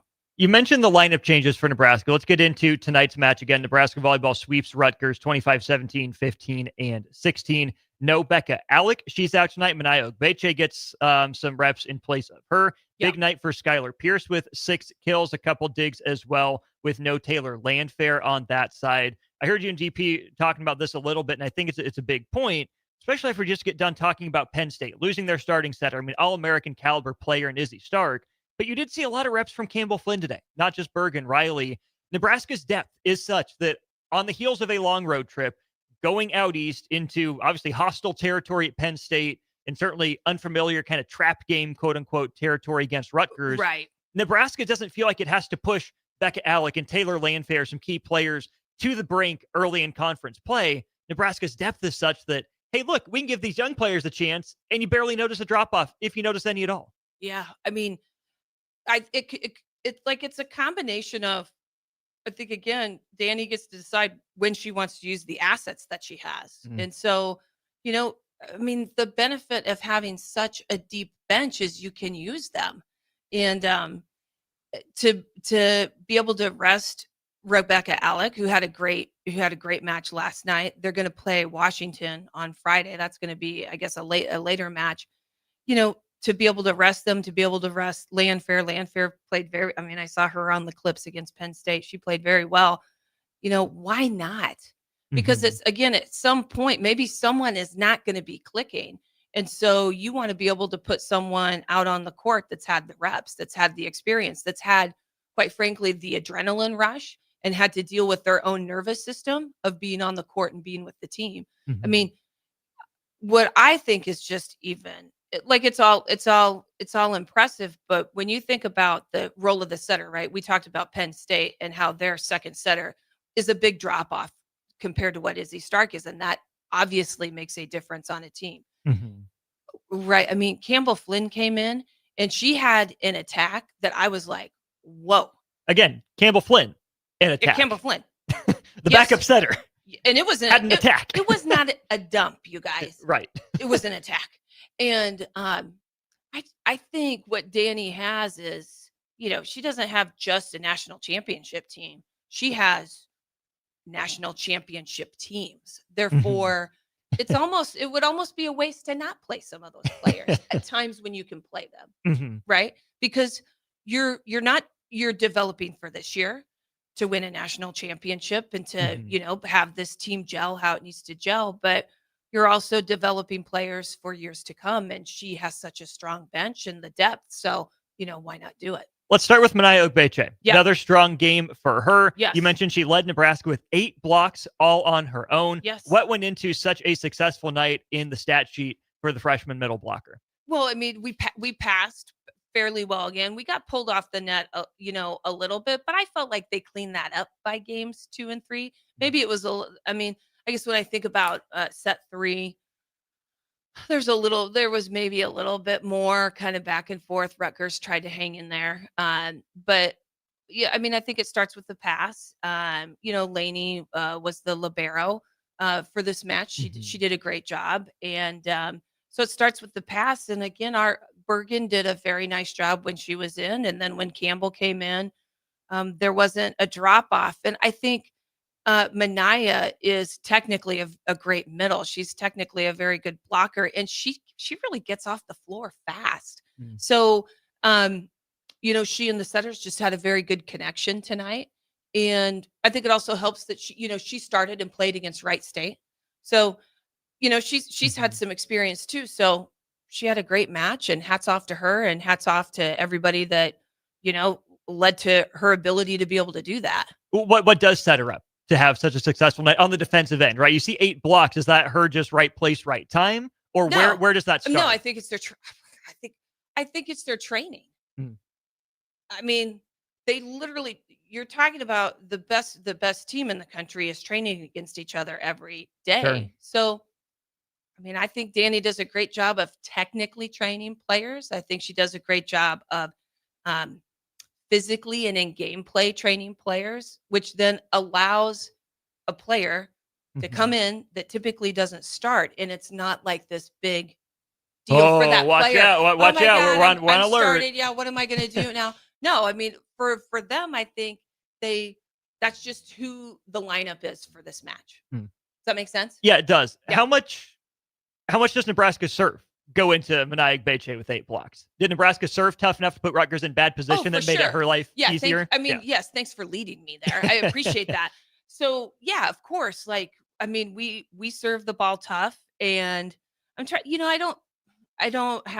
I have Penn State stats in front of me. I don't. Rutgers should be underneath. You should have both of them. I don't recall that we had a ton of service errors, and I felt like when we were back Looks there, like 6 errors and 3 aces for Nebraska compared to 9 errors and 3 aces for Rutgers. Okay, so there you go.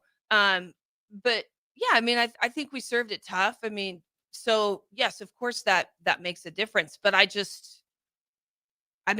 think we're a very technically strong blocking team. I mean, when you look at us defensively, we're the best in the country.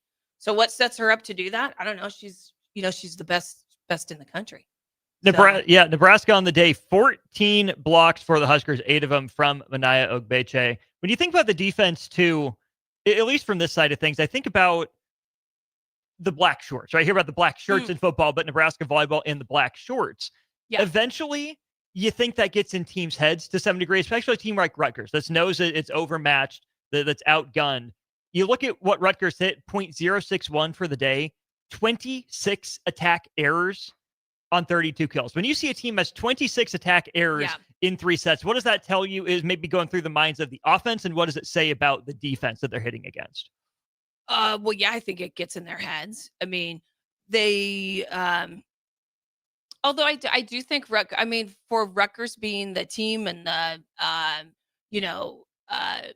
where they're at from a record standpoint, I think they played us as, I think they should feel pretty good about scoring 15 points or more in each set. I mean, Penn State couldn't even didn't do that, right? So yes, we are going to be intimidating to almost every team that we come across. I mean, I have not watched a lot of Texas yet, I'm going to do some homework and watch Texas, right? That'll, if we call it film study. We're out of school. We don't have homework. It's okay. Yeah, I have kids in school still, so I call it homework. That's okay. It's fun though.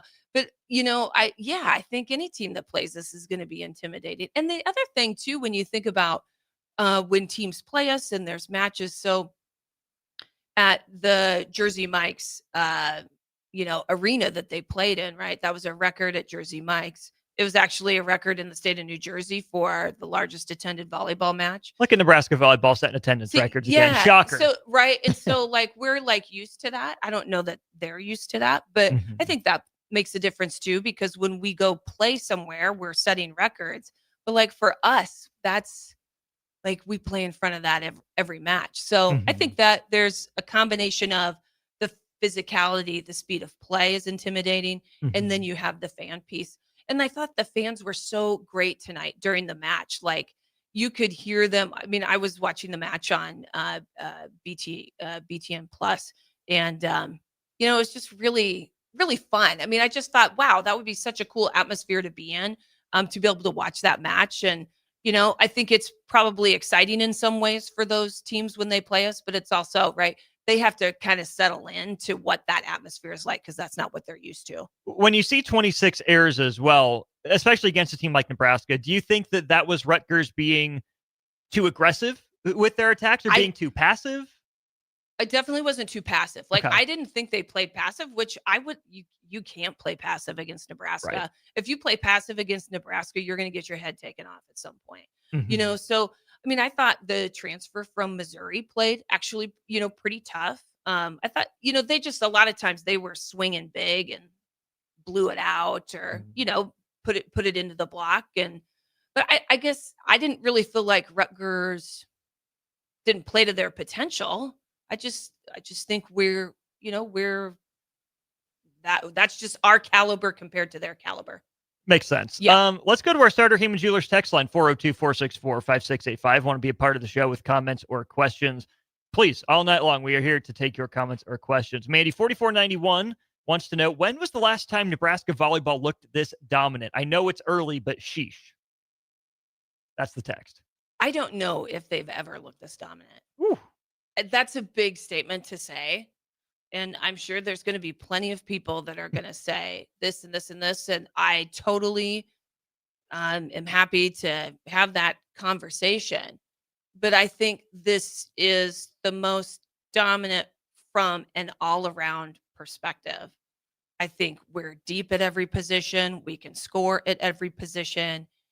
And what this team that I see from the mentality piece of it, I just feel like, they do not question themselves. Mm-hmm. And again, if something doesn't go how they want it to go, they're not hanging out in that play. Right. Like they're moving on to the next play. What allows them to move on to the next play? Well, we don't rely on one player. Having Mania come in, get 8 blocks, however many kills she had tonight, demonstrates that we don't rely on one player, because we can literally rest one of our best middles, because we have the 2 best middles in the country already. Mm-hmm. And that was our 3rd middle that came in. So, there's an embarrassment of riches, and then there's Nebraska volleyball. There is. And you know what?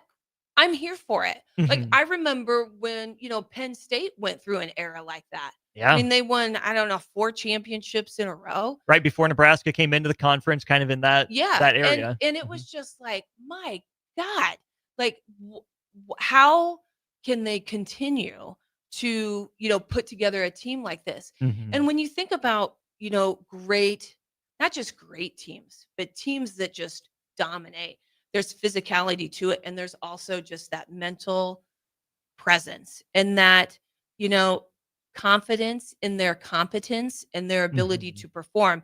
And that's what I think is, has really stepped up a level this year when I watch them play. Not that I'm the expert, which is why we have you here for Volleyball Postgame, Mandy Monson, former Husker on the air. But when I think of the dominance in terms of just the record on the surface, don't you have to go back to 2023? 2024 has that weird night at the Moody Coliseum. They get swept by SMU down in Dallas in a true road game. But think about 2023 when Nebraska opens up with 3 straight sweeps, 5 straight sweeps, beat Creighton in 4, beat Long Beach, go on the road, beat Stanford in 4, beat Kentucky in 4, sweep Ohio State, Minnesota. And of course, that 2023 team was undefeated all the way until the final weekend of the regular season when they got swept on the road at number 5, Wisconsin. So again, I'm not the one to break down the style of play. Is Nebraska playing at as dominant a level? But that team was undefeated until the final weekend of the regular season, going to Madison, Wisconsin. So that would at least be the first team I would throw out there in terms of dominance. Well, another team that you would throw out is the 2000 team, right? Sure. I think they were undefeated and they won a national championship. Yeah. Yes, you're welcome, you guys. I was on the 99 team. You set them up for success. Well, honestly, we kind of did. I wasn't joking. I meant it. Because here's what happened is we had a great freshman class in 99. So Amber Holmquist was in that class. Gracia Lee Shapiro was in that class. Laura Pilikowski was in that class. She didn't play as much as Amber and Gracia Lee played in 99, but that's kind of what happened. We had a great year and whatnot, but then they came out in 2000. It was Cook's, first year, and that team played amazing. And but a similarity, say, between that team and this team is that I would say from a mental perspective, they really had to come together because in 99, Nancy Mendering Metcalf was playing on the right side. And we've really relied on her a lot. She took a lot of swings, every game. And she actually did not play in 2000. She redshirted. And so that team, that 2000 team really had to come together Lindsay Wishmeyer, who had been a setter, who's now the director of volleyball operations, by the way. But Wishmeyer, who was a setter in 99, we ran this funky system where setters came in for middles and vice versa. And we kind of, shifted things around. I mean, it was 6-2 is just in different, like typical rotations. But so then Wishmeyer moves to the libero position. Laura Pilikowski in 2000 ends up really, coming on strong, Angie Oxley and Kim Behrens. And so when you look at that 2000 team, I think they were very in sync from a team chemistry perspective. And I think you could make a comparison, from that, if you think about this team and what they can do. I think what's different about this team is just the literal physicality depth that you have multiple players at every position, that if something funky happens, somebody's off. You can literally put in a whole new lineup. I don't know that we've ever really had that before. Makes sense. I think the other kind of big picture parallel between 2000 and 2025 is there's a new coach taking over for a legend. Yes. Transition from Coach Pettit to Coach Cook, Coach Cook into Coach Busby Kelly, but maybe more carryover in terms of roles from 2024 to 2025, the 1999 to 2000. That's maybe a little difference in team building, is that, I mean, this is year 3 for that kind of vaunted freshman class of 2023 that's been on the precipice twice. Correct. And that's the difference, right? That's where I'm talking about that mental perspective, right? I mean, the juniors this year, right? Harper, Becca's the senior. Bergen, Andy. They don't have anything to prove, meaning like they know they're great. They're great. They haven't won a national championship. But I think, again, what kind of, has held them back last year, and maybe kind of what, is almost like they had, for them, that pressure of having something to like, well, I'm only great if I win a national championship. No, that's actually not the case, right? The great ones, you don't have to just win a national championship to be great. Now, great's a great feather in your cap, but I feel like they're not carrying that weight around with them. And I think that's what allows them to come out, be dominant, but also be such great leaders for the younger players, right? Like Virginia and Campbell and Manaya. And so Tereya's played pretty well. Oh yeah. I mean, you guys, like, there's so many great ones. I can't even, we didn't, Skylar played really good today. I mean, she's a really, man, you guys, she can jump. So, it's almost like we have so many good people. Again, like you get a, gold star award and you get a gold star award, but they're not participation trophies. They're all deserved. No. And why they're all deserved? Because every practice they have to come out and they have to compete. Because again, no one enjoys sitting on the bench. They just don't.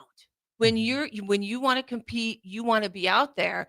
But I think, the coaches are doing a great job of training every player to be ready to play when they're called upon. And, they did that tonight, and they did it from having a new lineup in the beginning to then bringing in some new people, in games 2 and 3. I mean, Allie Chet comes in, she gets a kill. She plays really strong. So, Maisie got in tonight again. Like, they're just really fun to watch.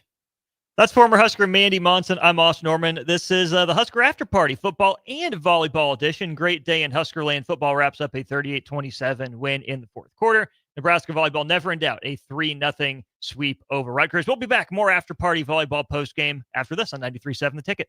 This fall, Baumgars has everything you need to get your farm ready for the season. Stock up on livestock feed, deer corn, and pine shavings to keep your animals fed and your farm running smoothly. Need tools for your fall projects? Grab DeWalt power tools and grass seed to keep your fields in top shape before winter. From your barn to your backyard, Baumgars has you covered.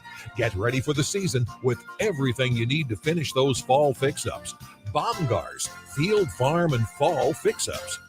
Stonebrook Exterior is your trusted partner in exterior solutions for both residential and commercial projects across Lincoln and Omaha. With over 2 decades of expertise, they deliver everything your building needs, all under one roof. From roofing and siding to gutters, wall systems, custom masonry, and metalwork, Stonebrook handles it all with precision, safety, and professionalism. Take the worry out of your exterior projects. Choose Stonebrook Exterior, where quality, safety, and service come together seamlessly. Visit stonebrookexterior.com or call 402-438-5559 to get your free quote today.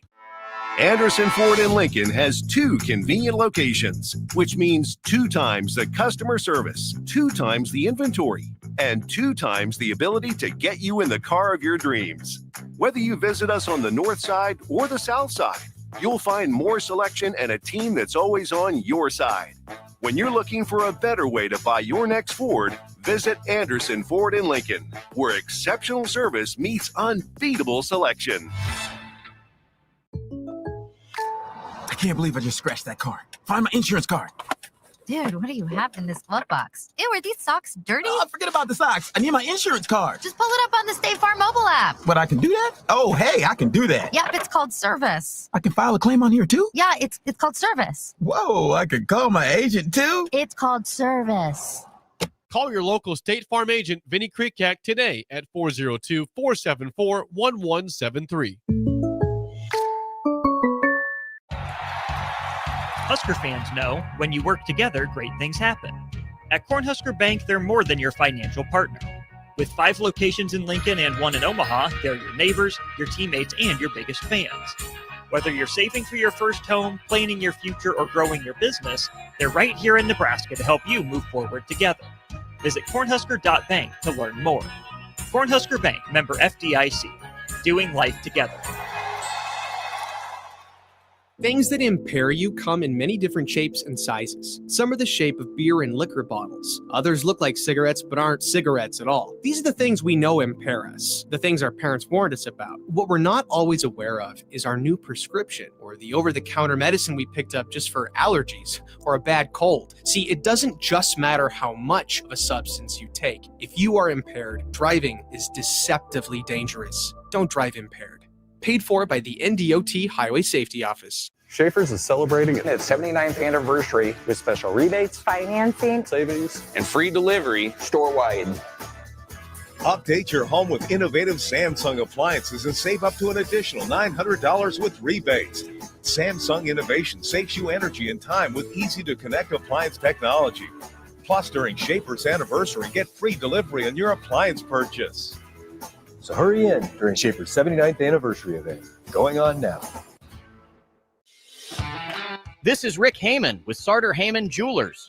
Sartor Heyman is celebrating 120 years, and you could win big. Follow us on Facebook and Instagram for your chance to win a $120 gift certificate every week. That's right, we're giving away $120 every week as a thank you for being part of our story.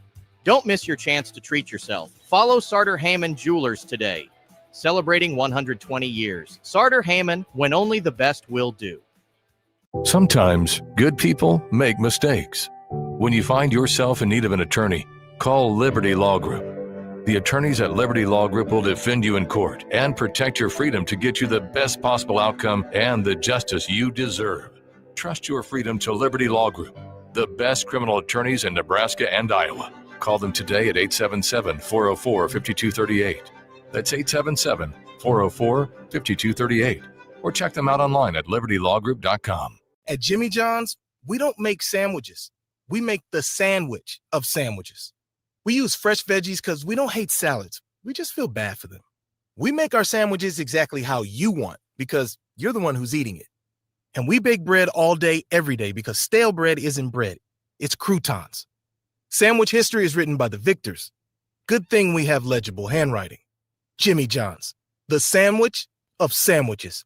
Order pickup or delivery on the app. At Parkview Animal Hospital in Lincoln, it's not just their professional care that sets them apart, but their warm staff and state-of-the-art facilities. Whether it's for a routine checkup or a comprehensive medical procedure, at Parkview, your pet isn't just another number, but a valued member of their caring family. Visit them at PAHLincoln.com today and in person just south of 14th and Pine Lake Road. Parkview Animal Hospital, your pet, their passion for happier, healthier, furry friends.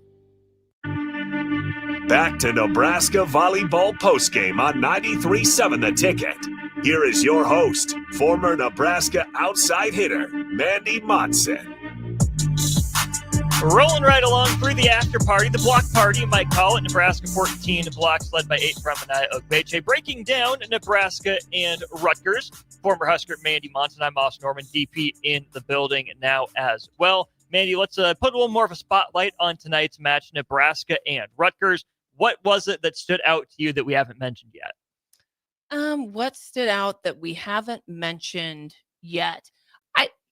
I think just the overall superiority of play. I mean, I know we've talked about it, but again, I think to be able to come off a match that has a very emotional high to it can actually be draining for a team.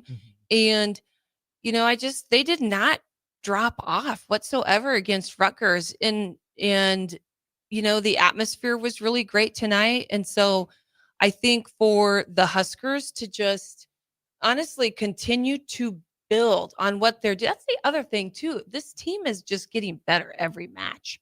They're not I don't think they're taking any opponent for granted. They're really not. And I think they go into every match and they go into every set really working on the things that they can control. That's why we're so good. Like, we control the controllables. So from a technical standpoint, we're obviously, very good. But it's also from that being able to recover from a great match last night, come out on the road, play very strong, and just play very dominant.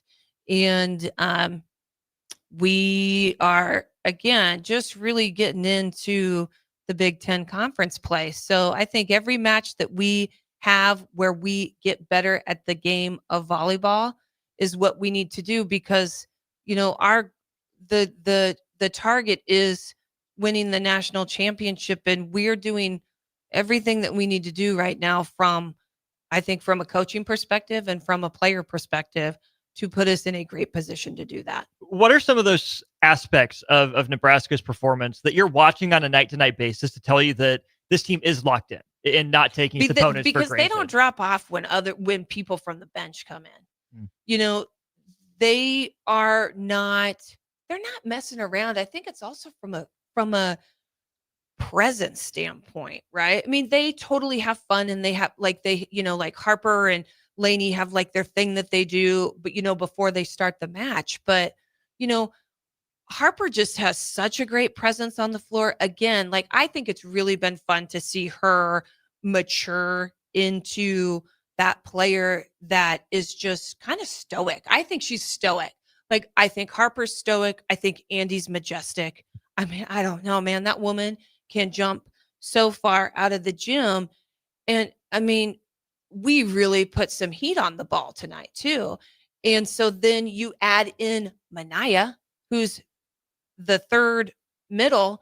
And not only did we not drop off, she led in blocks. She had some great connections with the setters. So I think that's right. That's really what tonight was about. And it was a fun match. It was really a fun match. How is that being done though? That if you're going to switch, we listen to the old championship teams, and they always talk about the competition at practice, standard at practice, the fact that you're sometimes the number twos on championship teams are as good as the other teams they compete against. Sometimes the practices are more difficult than the games because of the talent.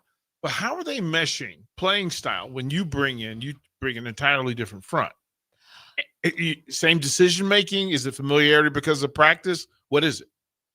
Well, I think it's familiarity because of practice. And I also think the coaches have an impact on that, right? You can have some coaches that, maybe it's because they don't have the depth, but sometimes they just don't necessarily want to stretch themselves as coaches. Does that make sense? Yeah. You put yourself at risk. And I think that whole coaching staff is willing to stretch, because that's a risk, right? If I put in a different lineup than what's been working, what's been winning, what's been scoring points, that's a risk as a coach. So I think it starts with leadership from the top. And then you just have, I think, this team chemistry. You have a group of players that understands the mission and the target. And so what leadership is coaching them to do, they're able to go execute. Yeah, it's just when you watch the rotations, the starters from a set change, it seems like the setter's making solid decisions and not putting that she kind of knows where everybody wants the ball and how they want it. And yes. And they improved tonight. So what the match against was it Maryland? Yeah, Maryland at home last weekend. Right? Remember that match? So like that match, they had some communication issues that they had to work out. And I would say, what did they work on this week? I think they worked on communication, because you could see it in the Penn State match and you could see it tonight, right? If you go back to the Maryland match, we got aced 9 times, which never happens. We had some balls drop in between the passing zones. We had some players look a little, I call it out of sorts when they kind of started in that game 2, where Campbell was setting, they were doing that 2% or double substitution. So I would say they probably worked on communication this week. And so that then when you do something new again, they don't look out of sorts because they're talking to each other. They obviously corrected some things in practice this week. And so I got asked from volleyball folks back east. Yeah. And they said it was twofold. One, what did Nebraska do? Like, they're like, wait a minute. What did they do in NIL? What would they do in the transfer portal that transformed this team since the last time we saw them into this juggernaut? And then part B to that was, well, what happened to Penn State? What actually happened to take the reigning defending national champions and turn them into a 7-6 volleyball? Well, their left side attacker, Jess, I can't think. Yeah. Like, listen, she was a big part of that team last. She wasn't the only part, but especially when you look at the national championship match, she was pretty awesome. Yeah. So, right, you lost some very strong players as far as graduating seniors. And then, right, you have the one of the top 3 setters in the country that ends up stepping down. And I think that has a huge, and we talked about that earlier, the setter is like the quarterback. And I think when you then put in a setter that hasn't really been setting at a high, she just hasn't been setting, right? It's just, the timing with the hitters is different. It's not as fluid in system. And then Penn State they didn't play well either. There are sometimes matches where they don't play well. And I don't know, maybe Penn State's kind of in a fog right now because sounds like the whole campus is like the football team. Who knows? I don't know. They didn't have it. Happy Valley. Happy Valley. Right. They did not have it today or this weekend. So, yeah. I just think the Huskers continue to get better on what they can get better at, and they're also not letting the external affect their fortress. That's what I would say. Yeah, Jalen was in Tuesday night, and the first thing that we talked about away from the microphone was he felt pretty good about Penn State. He felt pretty good about the matchups, and that's rare because Jalen will talk about scheme. He'll talk about personalities before he talks about matchups. Yep. And he spoke about matchups, so I made a mental note. Yep. But the other side was he felt like it was almost as important, the reaction for Rutgers. Yes, I agree. That, my goodness, if we put all the eggs in the basket of Penn State, and I think we get it, then the big fear is that 18 hours later, you have a chance to slip up and get got. And that was his phrase, that we could have. Yeah. And Rutgers is a good enough team. If you totally have a mental, they can compete. They showed they could compete tonight. So I totally agree. And I think Jalen and Danny and Kelly did a great job of preparing this team to not basically allow themselves to have a mental blip. And they came out strong against Rutgers, who played well. They had the one gal, the transfer from Missouri. They had a middle that she played pretty well too. So they were competitive. It wasn't just totally laying down. But we're just so powerful. I mean, our block is just insane, you guys. Did you ever have a 25-6 set? So yeah.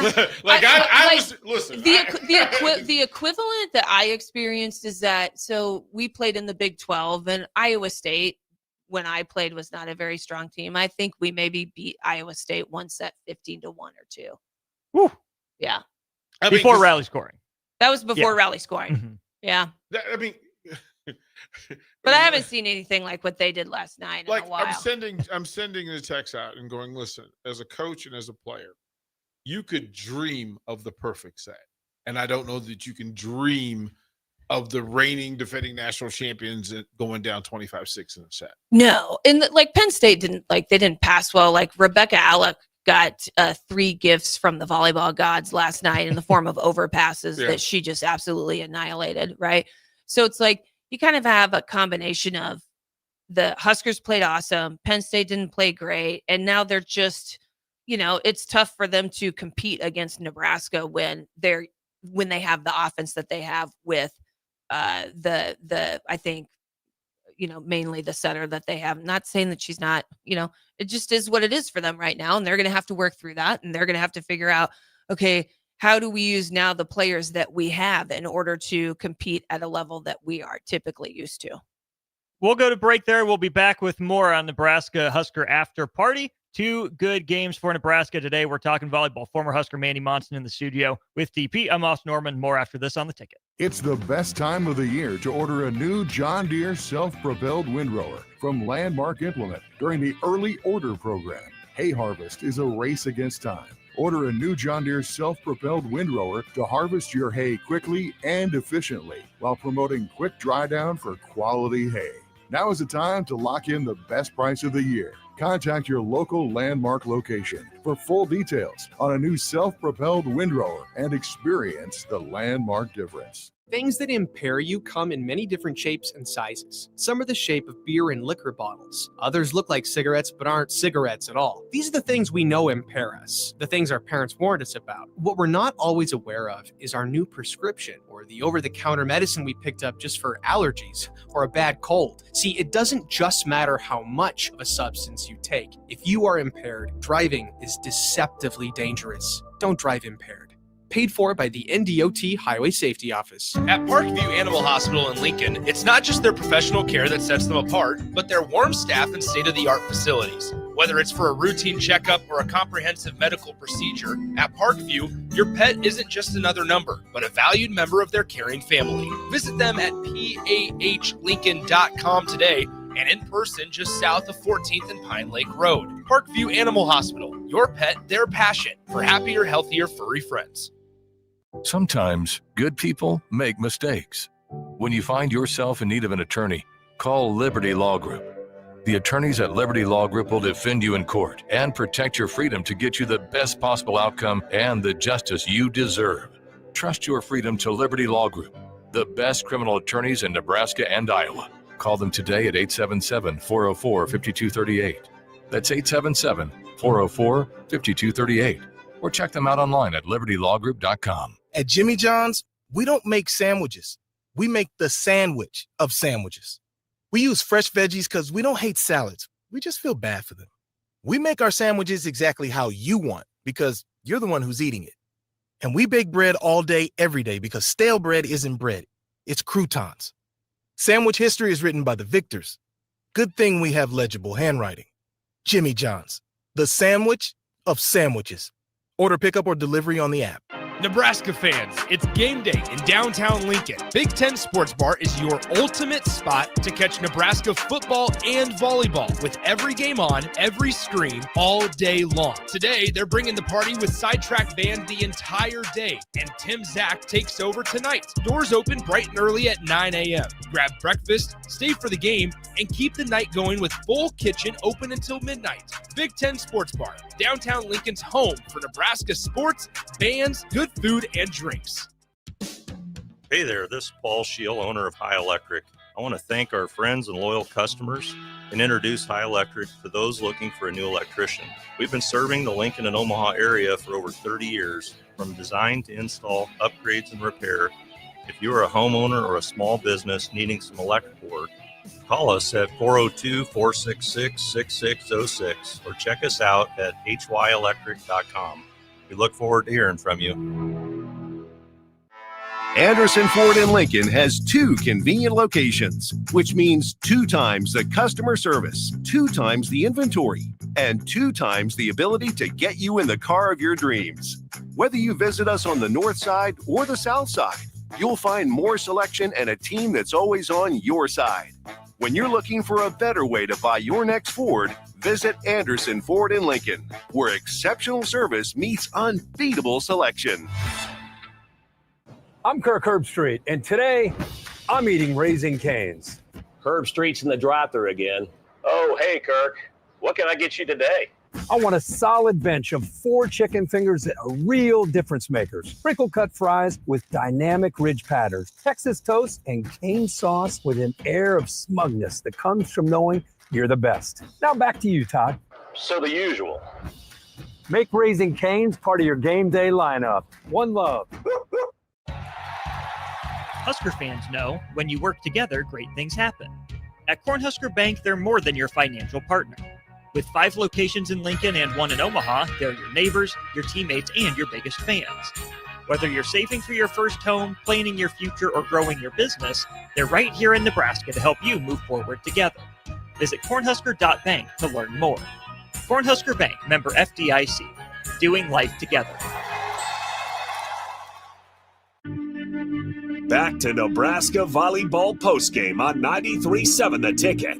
Here is your host, former Nebraska outside hitter, Mandy Monson.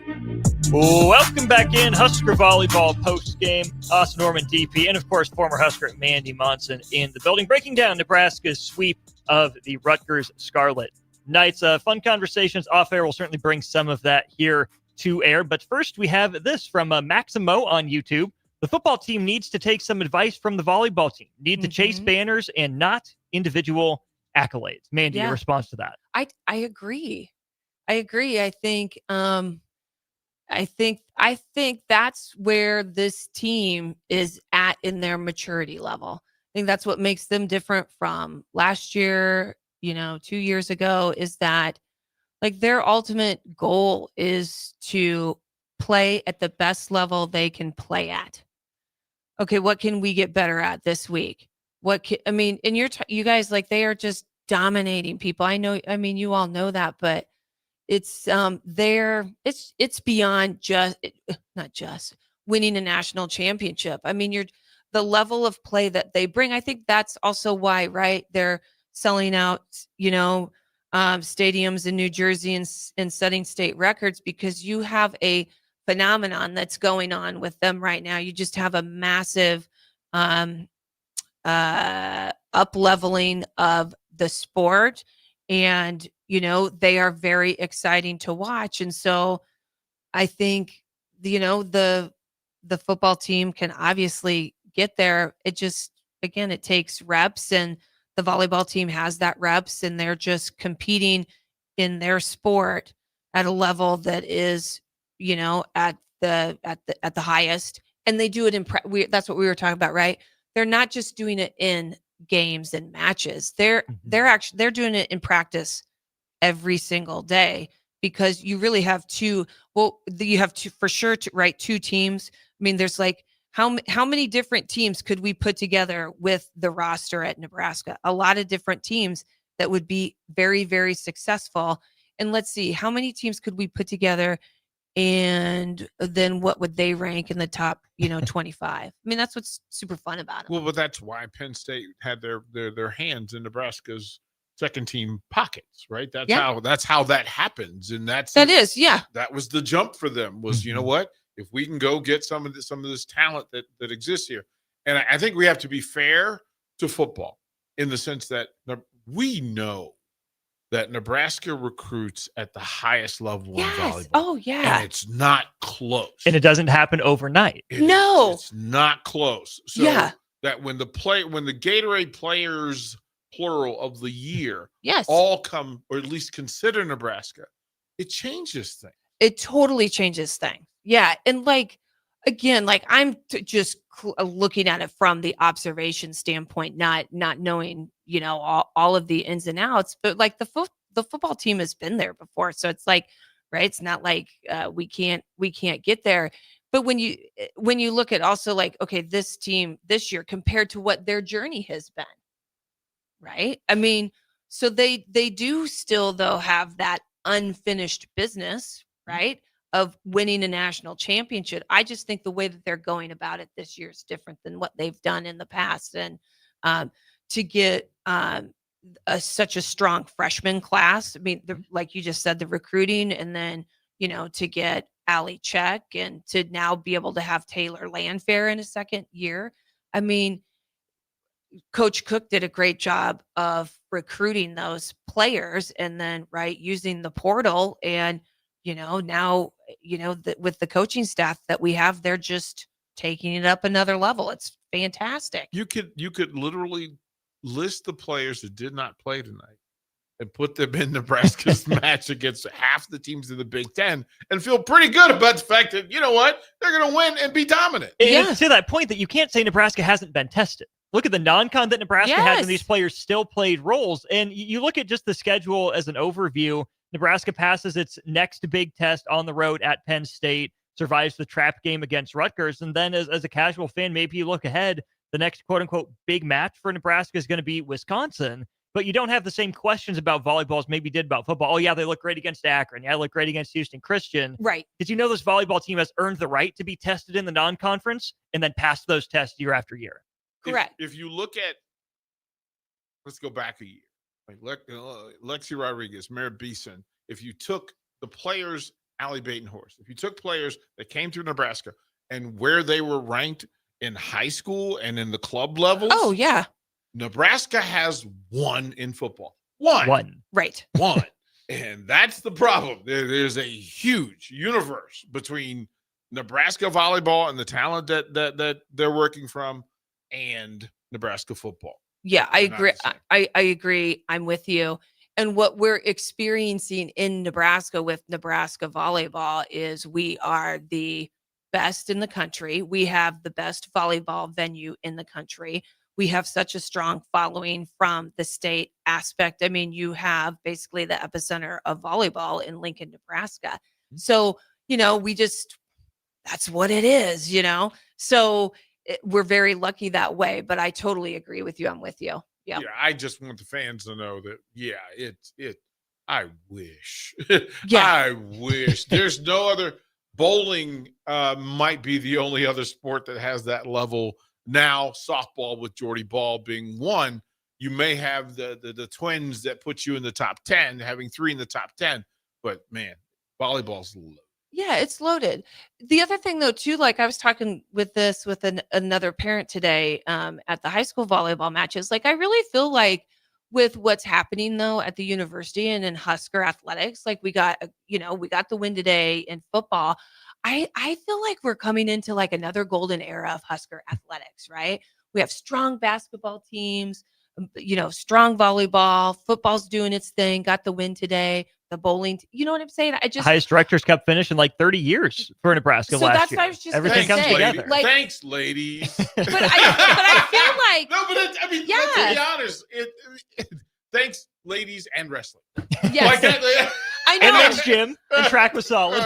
But I'm going to date myself though. When you think like back to the early 90s and the mid 90s, as we were winning football championships and then we won our first volleyball championship, it was kind of like we were untouchable. Yeah. We were just, and we had pretty good basketball. Like we had a pretty decent men's basketball team. The women's right? Like you had some dudes. You had some guys that would play in the league. Yeah, Pikowski. I mean, right? So like, I kind of feel like, listen, we've went through our time here, and now the volleyball team happens to be I would say the leading team right now. But I think it's just a great, fun experience for all of Husker athletics. Be a great winner. We'll wrap up with this. Nebraska at home on Friday, late o'clock first serve, 8 p.m. to be exact, in the Bob Devaney Sports Center. Then 3 games on the road. It'll be a Friday and Sunday for Nebraska in the Big Ten. They'll host Washington, go out to Purdue. Then they have the Michigan road swing as we get into mid to late October. Man, you look at Nebraska playing at home on Friday and then a road trip, quick turnaround on Sunday. What are your expectations and what does Nebraska need to do to handle next weekend well? I mean, I think they're just going to continue to build on what they've been doing. I mean, they will continue to work on communication.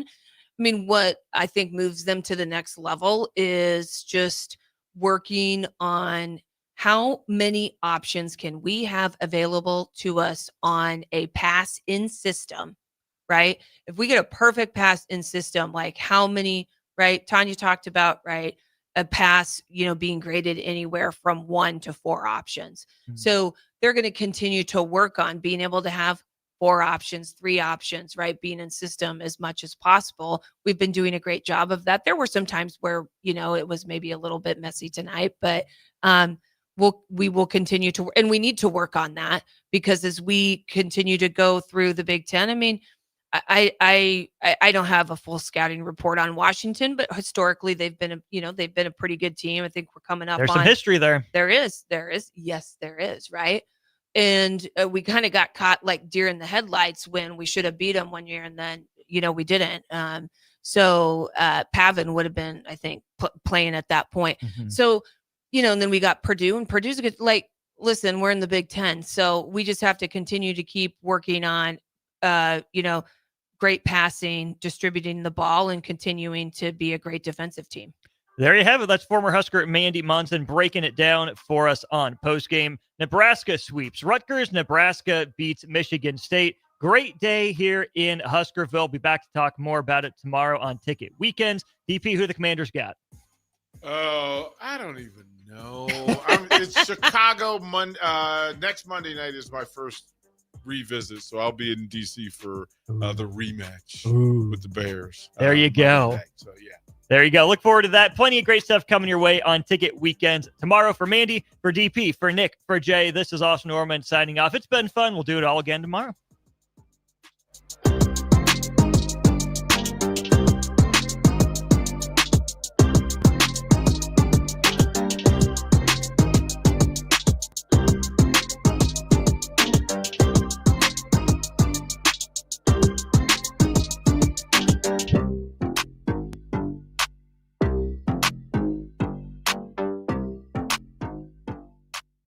This is Lincoln's home for sports talk on the FM dial. Also online at theticketfm.com.